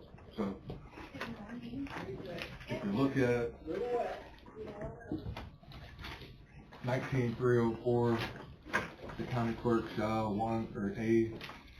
keep the clerk's office at the county seat. B, attend sessions of the Board of County Commissioners either in person or by deputy. C, keep the seals, records, and papers of the Board of Commissioners. D, sign records of the proceedings of the Board of Commissioners. Attest the same with the seal of the county. And E, have the general powers of a notary public in performance of all notarial acts. C would be the one that would be subject to interpretation, keep the seals, records, and papers of the Board of Commissioners. There's not anything out there that specifically references mail, which I didn't expect there to be, and I think I pretty much made that statement last week. In the KAC references, there's 20.3.2, which references the county clerk, secretary to the board. County clerk may serve as secretary to the board, and then it talks about the other things. So there's not anything that specifically references mail, but if you look at the statute 19304, it keeps the sealed records and papers of the Board of Commissioners. There's no interpretation of that. I think as the secretary to the board, it would seem logical that paperwork goes through the clerk, but mail is something completely, I don't know. So Angie may have. Mr. Chairman, can I address a few things? This topic came up about 8 to 10 years ago under a different commission, and Bob was on it, Greg was on it, Kenneth Combs, I believe, Larry Cross, and I think Kimber O'Brien. And the same topic came up at one point in time. And it was decided at that time that because I am the official officer, secretary to the board, that because we stamp in each piece of mail, and there's times that we get bids in, and we had a perfect example last Thursday. A bid came in, you have to stamp it, gate, and sign it because the bid opening was taking place at 2 o'clock. And our office is open 8 hours a day. We're always here. Someone is always here. And that's not always the case in other offices, you know, where they're not always here. So we also get mail for, like, for instance, I have one from Modern Air. It's addressed to Coffee County Commissioners. It's an invoice for me to take care of. So there are things that I've intercepted that I know that is mine that I need to take care of for the county. I mean, Cook's Plumbing is another one. They address everything to Coffee County Commissioners. that I know is an invoice on work we would have done. So, you know, I mean, your mail, there's really nothing that critical that comes in that even has to be picked up daily, but, you know, there are things that I need to get, and we also have another one that's, from Friday, it was, the nationwide insurance one that goes for our payroll system. And so, I mean, I guess I don't understand why it's coming up again when it was discussed 8 to 10 years ago, and everything's been working fine. I'm getting the things I need, and we're able to fulfill any bids that come in. Otherwise, I'm not going to be responsible if we don't get a bid and it's not stamped properly, because I don't have any way to know we got one.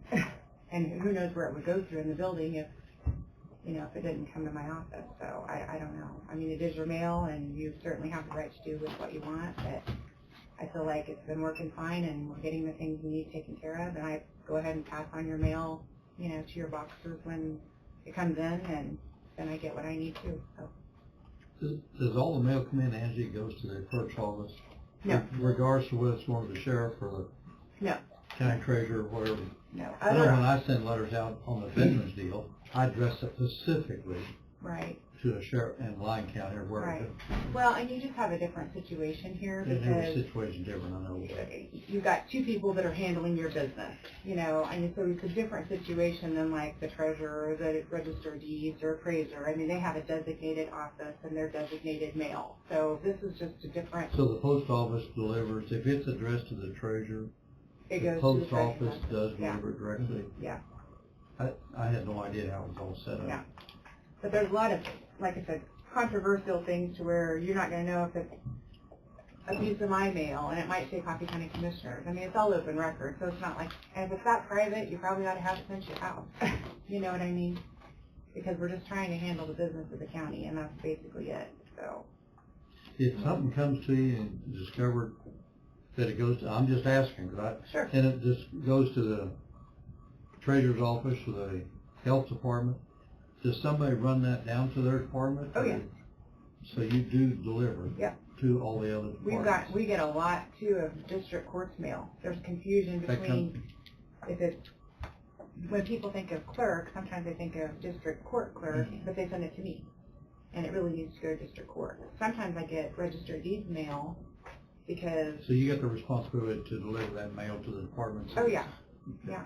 And I know Karen gets a piece of our mail that they will not, well, I think they've changed the address. No, they haven't. It's that Kansas Department of Revenue. They send it to Karen every time, and then she brings it over to us because there's just, you're gonna have that in a big building with lots of different departments, so. Well, I'll just say, I was here when we discussed this before, and we didn't see the justification of moving it. But I also say because of, I've been on the other side of this, you kind of answered Don's question. Any mail that does not have a specific place has always been delivered to the clerk's office. In fact, the post office a few years ago was almost to the point of where all mail was going to come to one location in the courthouse. I was wondering, I didn't know how it was changed. And another thing is, you have certified letters or something you have to sign for, the clerk's office is always there. There's somebody there. If Donna is gone or Donna's at lunch, there's no one to sign for it. And as a postal employee, it kind of aggravates you. You have to go somewhere else and try to figure out then where do you go to. So I haven't seen that there's a problem with it the way it is, and I think it should just continue the way it is. I think the original idea, at least from my point of view, was that it would just be a matter of convenience because we moved Donna's office clear at the other end of the courthouse. And I think that was the logic there, is that it would just be handier to have it delivered to the office. Yeah, but she still checks her box up here, so like I said, your guys' mail, you meet once a week, and it's not like it's that critical daily. It's just the nice thing that I can get the things I need that say Coffee County Commission, and it's really, for me, is all. So.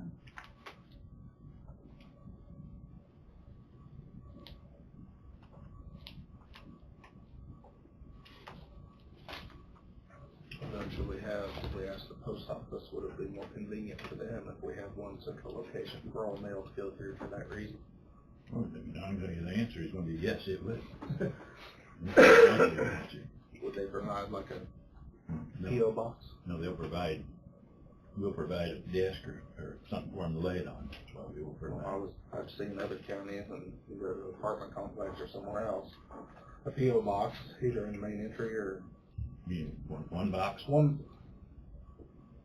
got one door on the back and a bunch of doors on the front. But Carrier opens the door on the back, office. that's not going to be any office, different than office. taking the office to office. Clerk, That's not going to be any different. it will for the postal carrier. No, it won't. It'd be more, it'd be more work for them to do that than it would do this To walk through the whole courthouse. Okay. because of the way that, yeah. Mr. Chairman, from the standpoint of ours, we're a lot of times getting checks, but we're trying to get those worked that day, and if we had to put those at a central location and wait for somebody to go through them and bring them to them, we may not get that money worked or. No. I think you misunderstand me. Just like a P.O. box at the post office.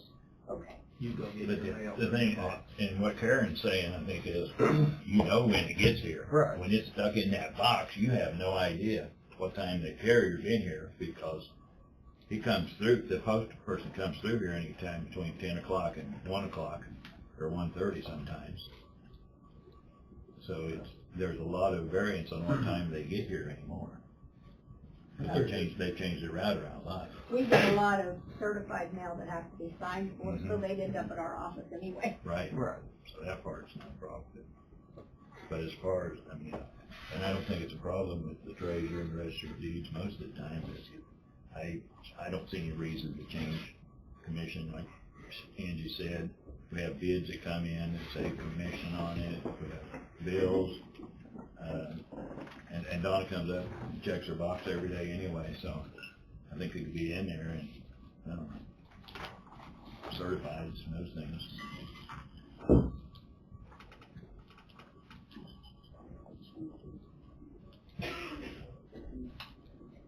We've been through it before and we thought it wasn't necessary, so. All right, And I sounds think good to it's me. We've necessary. talked about it long enough. Okay. Wade, do you have anything else for roundtable, or what's next on your list?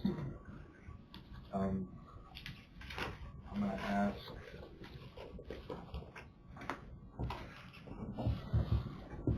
request motion for commission to recess into executive session, consultation with county counselor, or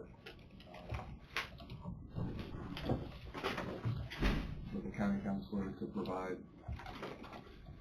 legal advice to the commission for matters deemed privileged under the attorney-client relationship exception to COMA, KSA 754319B2, myself and the commission for 5 minutes. I have a question. Since Tom stepped out, if we make this motion, he's not here, so he's not part of the commission, and is he gonna be able to come into it if? Yeah, Or we just probably want to wait. Wait until he does come back, that's what I'm It can't be the best to wait. I think if you're not part of it, you can come into it. For 319B2.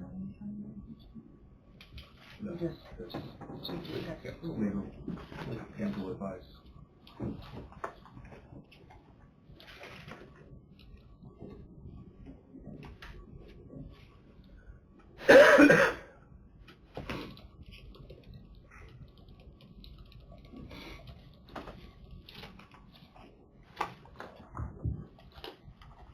If someone's not present when that motion is made, then my opinion would be they're excluded. That's We'll let wait and see. a similar case this morning. I wasn't Right. included, so Thank you. I excused myself. I thought we threw you out. I thought we threw you out. That probably happened too. You ever see a palm left, or? I don't know.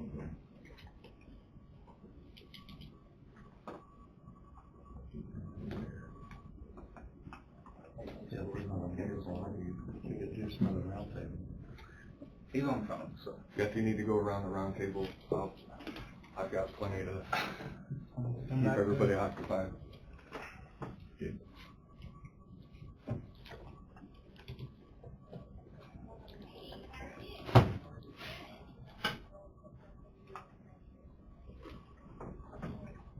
Now it's what you've been doing. Well, we go around the round table and then come back. There he is. There's what it is, okay. I will make the motion that Wade recommended, or, Let's restate it though, so Tom knows what's going on. okay, restate that. Sorry, I had to step up. Yep, nope. I requested a motion for the commission to recess into executive session for consultation with county counselors, for the purposes of, legal advice.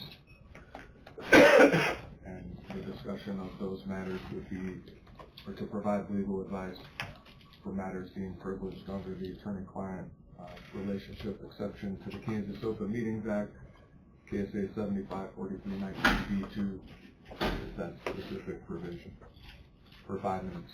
With the commission and county council. Commission and myself. Wait, I will make that motion. Bob has moved. Is there a second? Second. On the second, all in favor say aye. Aye. Opposed, same sign. Carries 5-0. We'll go in for 5 minutes at 10:58.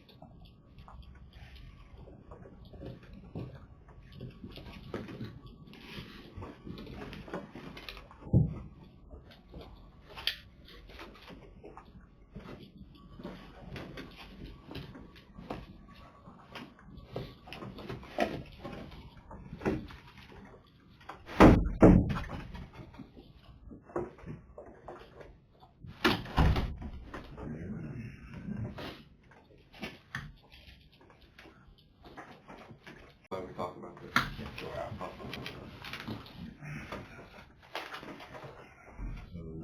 with so now, so what do we need? Now we need to do the same thing with Wayne. Okay.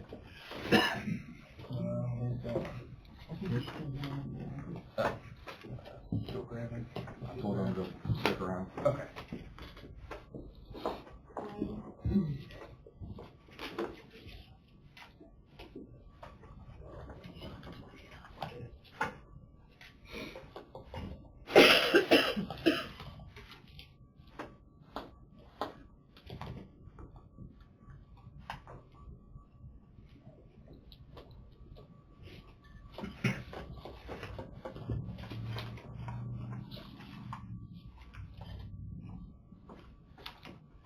At this point, I'd make a request for a motion for the commission to recess into executive session to protect privacy rights of non-elected personnel pursuant to non-elected personnel matters exception to the Kansas Open Meetings Act, KSA 754319B1. And this is specifically to protect privacy rights of a county employee, myself, commission, and Wayne, county engineer, for 10 minutes.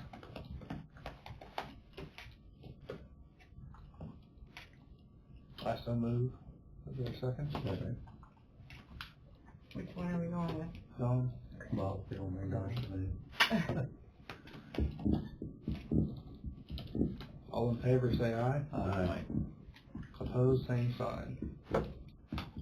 Motion carries 5-0. Going for 10 minutes at 11:06.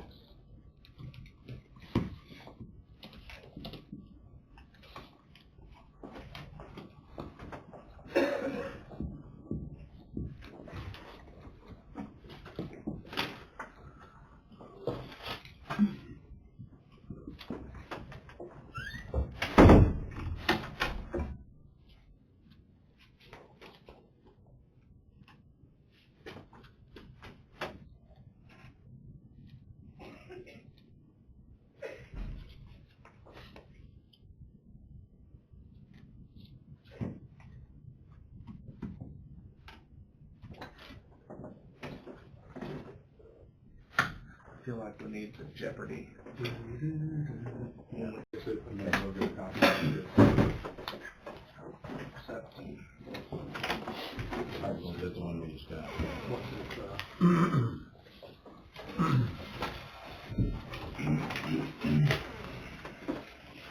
You want these back, please?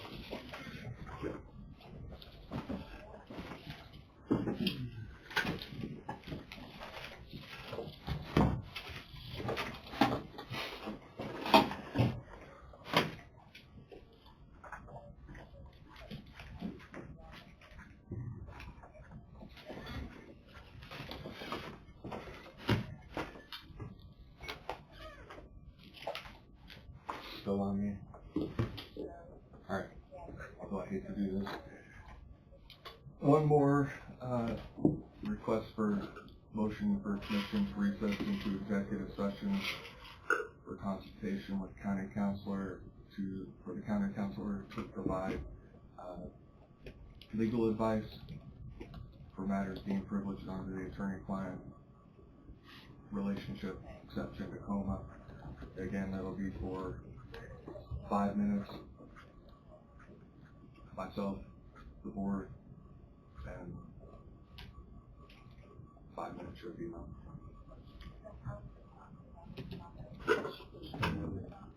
Ron has moved. Bob has seconded. All in favor, say aye. Aye. Opposed, same sign. Motion carries 5-0. We'll go in for 5 minutes at 11:18.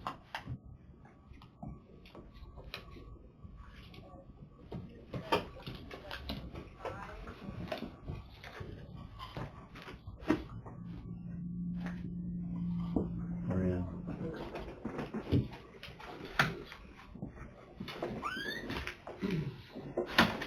We'd already, I thought. I just got signed. so cover page, right?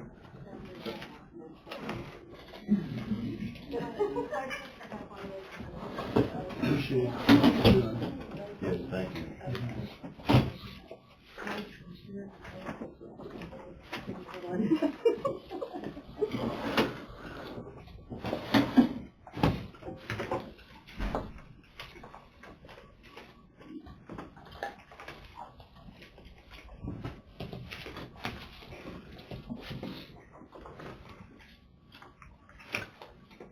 So, I guess formally, we're at the stage where, as the board, county employees, and the public are aware, there has been an ongoing discussion regarding the county completing a compensation study, job description update, and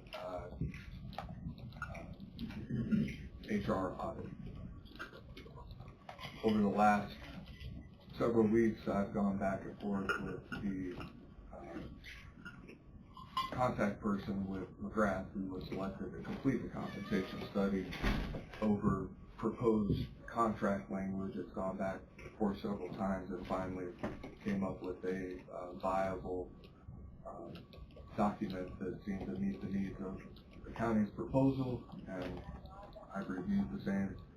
I'm ready to present that to the board for their review and ultimate consideration to see if it's, to me, it's ready to be signed. Once it's signed, that would make it an open document for anyone to make a request to receive, since it's going to take into consideration the expenditure of county funds. There's also a cover letter that discusses, in essence, the formal letter indicating that McGrath Human Resources Group was the selection, although they're aware of it. It's a formal letter, and then the reference to the contract, and that the board is taking consideration in reference to who would be the point of contact for documents and whatever else that whoever McGrath would need. And my suggestion is the board allow me to be that point of contact, and then it can be whenever requests are made, I can send emails out or get in contact with whoever needs to be contacted. So that's my suggestion. I think that discussion needs to occur in this setting so that if there's any questions by anybody, then that can be dealt with, but I'll turn it over.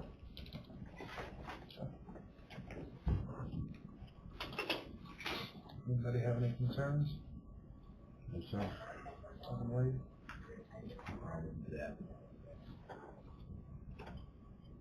So Thank you for your answer. Sure. So I have a proposed letter, and then behind that is referencing what I just mentioned, as well as the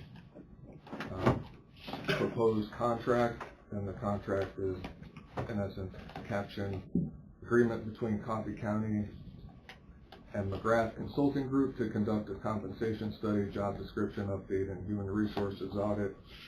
It references the proposal that was made by McGrath to the county for the total compensation of $43,970, which includes all consulting time and expenses, and breaks it down what each is going to cost, and then what the payment structure is in reference to this particular project.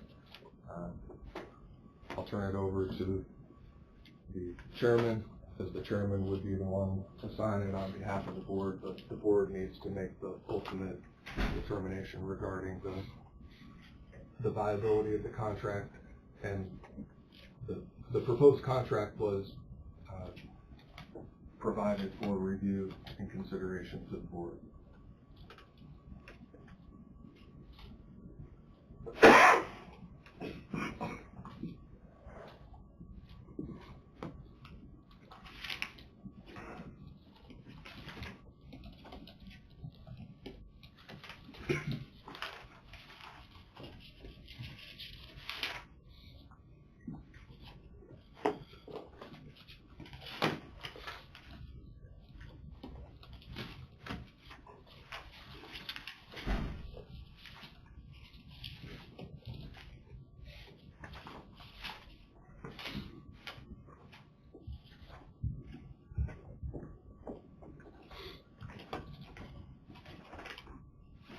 We received the email from Wade Friday or over the weekend, and I know I have looked at all of it.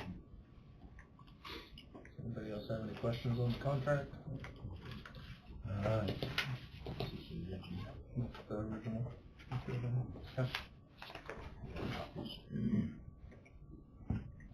And just for transparency purposes, no decisions have been made in reference to that contract. This is the first time that it's being discussed, and any decision that's made in reference to the contract is being made for the first time this morning at 10:29 or thereafter. So.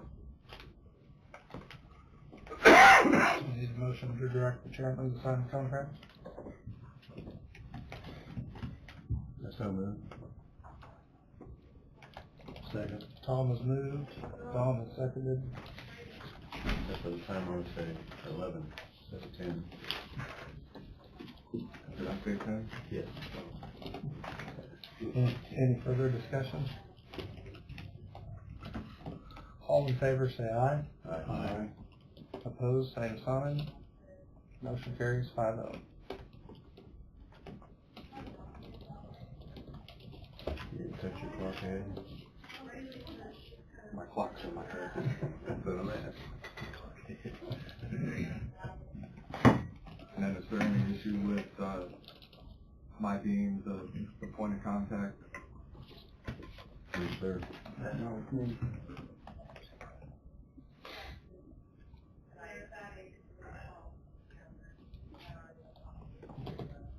Have anything else for roundtable? No, I think that's enough for one day.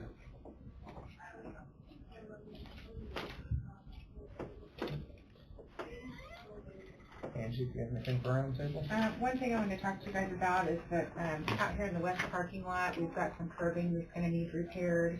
Some of it's breaking off, and we're getting to be that time of year where we need to start looking at getting that repaired. So I was going to check into either, I don't know if there's enough that I'd have to seek bids for it, or if I can just bring someone in to go ahead and do that, repair that. The other thing is that in looking at the condition of the concrete out there right now, we've got some spots where there's some little holes and things that need either some patch filling or something like that. And I talked to Wayne here a year ago or so about coming in and doing an asphalt overlay on that concrete out there, because it's got a great base with the condition of the concrete that it is in now. And being that we don't get heavy traffic on that concrete, I think a nice, 2-inch or whatever like we did out front here, it's held up really well. And it might prolong having to like tear the whole thing out and go back in with concrete again. And that way in the future then, when it's significantly cheaper, and then if we have to go in and do any repairs, doing a pothole fill or whatever you call it, it would be a lot cheaper to do that. So I just wanted to kind of visit with you guys about that, to open it up for discussion, if there's any concerns or thoughts on that. That's kind of what I was thinking about doing. The Northman's holding up pretty good, isn't it? Oh, yeah, yeah. Well, where I'd probably be on that one, Angie, is you got spalling at some of the joints, and there's a couple panels that, and we mapped out last year, but we had all that flooding, so Right. there was no way to keep moving forward on that. What I would probably do is just go ahead and do the concrete patch repair one more time. Let the concrete bust up to the point where you're going to have to replace more panels than you would want, because it's fairly smooth right now still. Sure. So I wouldn't put asphalt on it until it's kind of to its end of life, because when we put asphalt out here, it was because that concrete was pretty much to its end of its life. It was, it's falling everywhere, cracks everywhere. This one here is pretty good Still pretty good. shape. Where I would be is see what your cost would be to go back and fix those locations. And we have a map that we can come up with some rough quantities to start a bid onto it, per se. We can get one of those, but we don't have the specs like we would normally do on anything else. But if you just wanted to throw it out to local contractors and say, hey, here you go, this is how many square yards, how much curbing you're going to have to replace, then we could come up with a price or something like that. Yeah. That might be an option. Otherwise, if you got we would have to do the whole plans and specs and everything else. And I think you are probably talking, you've got a couple panels in there that you're going to have to remove. You could be talking up to $10,000 for everything. I don't think it would be too unrealistic. No, I don't They think include at this curbs. point. I'm just shooting a number right now from the hip, but there's not a tremendous amount, Right. but there's a couple panels, like up there by the sheriff's door area, and then there's a couple panels right by the wheelchair access. There's the extension office. And Couple right of those out panels, there, yeah. kind of in that little drive just to the west of the extension office, there's Some right in there, and I think we marked them. yeah, we did. And then you have the curbing, and then you have a couple of the joints that come together is where you have some falling out. But that's really what you're dealing with. There's 2 or 3 stripes out there, where you marked it last year or something. Your intentions are completely saw out that 12 Yes, or sir. 15 inch, saw that down. Right. That's where the spalling was at the joint. Would be just you'd have to cut that out full depth and then replace it right there. But if you allowed that to continue to migrate and get further, then I'd put asphalt over it. Yeah. But, we did get a lot of rain last year, and we weren't able to do anything really because of the constant weather issues, so. Is this still on your radar to do? You originally were talking about it, right? We can add it, but yeah, we can add it. It'd be just a matter of a motion by the commission to go ahead and take formal bids onto it. Let me see what our schedule is, and next week I can get you maybe a map or something, kind of give you an idea of how many square yards and curbing we may have, and then we can kind of throw some numbers together and see how much it's going to cost us. Because you could take informal bids up to 20,000, as Wade's looked at that, Right. and if we can calc it to be under 20,000, then it might be just a matter of taking informal bids Yep. from the folks. So So you can work on that and bring it to us next week then. I'll get you something next week. I There just want is to start some- looking at it before we get, I mean, I know we're probably gonna have some wet weather this spring, it looks like, but, you know, if we can get it kind of planned before, I agree. you know, We let it go a year. yeah. The other one is the school had contacted me a couple months back, and they're going to be doing some work on the parking lot side. And they asked us if we would take care of a couple portions. I don't know exactly, but I would say there's going to have to be a meeting with them to see exactly what they're wanting to do, but we would want to tie some of that in there too. Just So maybe information. just get with the school too and try to get it planned Yeah. out. If you hear from the school, or I'll contact them and let them Sure. know, we can meet with them out there and see what they have. And I know that's not what you want to hear, but there is not a drive there. There's no easement. That does not actually exist. There's the street right there that goes behind the sheriff's office. That's not a street. Parking lot. It's a parking lot. It's property lines that basically are not open to public. And so it's been like that for a long time, but it was never basically corrected. And that happened back when the sheriff's office was actually in the parking lot. And then the school had bought that property because we had done some research onto it, but they never had actually opened up a road to where it's designed today, what you see today. What about the west side? Is That one's a street. that is a street up to, Yeah.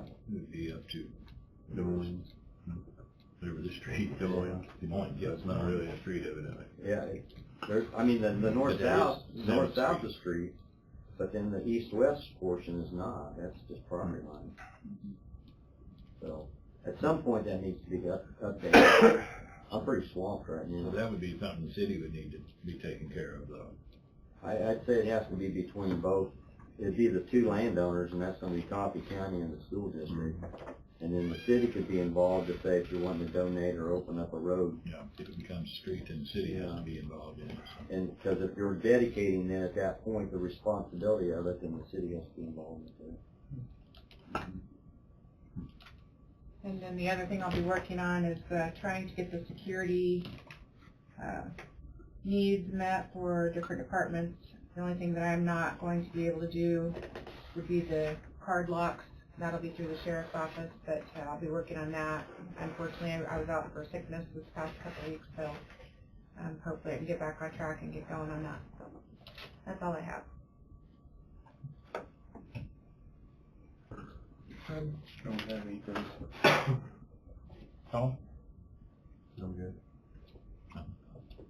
I'm good.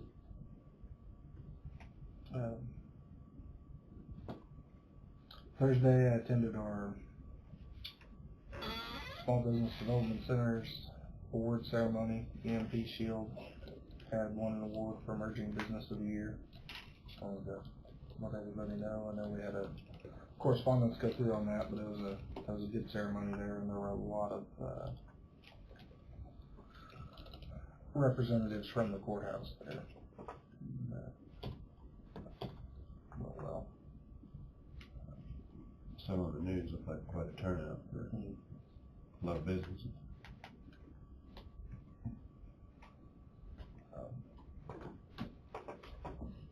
That's all I had from last week. Angie? Or Donna? I did receive an email from the KAC, and there is a virtual meeting that the KAC will host regarding Senate Bill 396 and House Bill 2656. They both concern the countywide sales taxes between counties and cities. So if anyone's interested in participating in that, it will be at 3 o'clock today. Where you just dial in and listen. And Cancer Support Group luncheon tomorrow, 11 to 1:30. If you're able to go support that. And that's all I have. Oh, and a budget work, or a salary work session. The CP5s are due on the 18th. So I was wondering if I can get the books all put together, if you guys would like to have a salary work session on Monday the 23rd.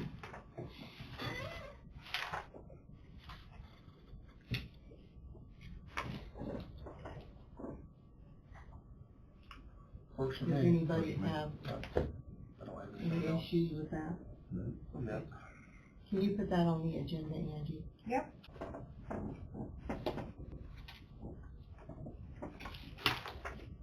That's all I have. Anything else?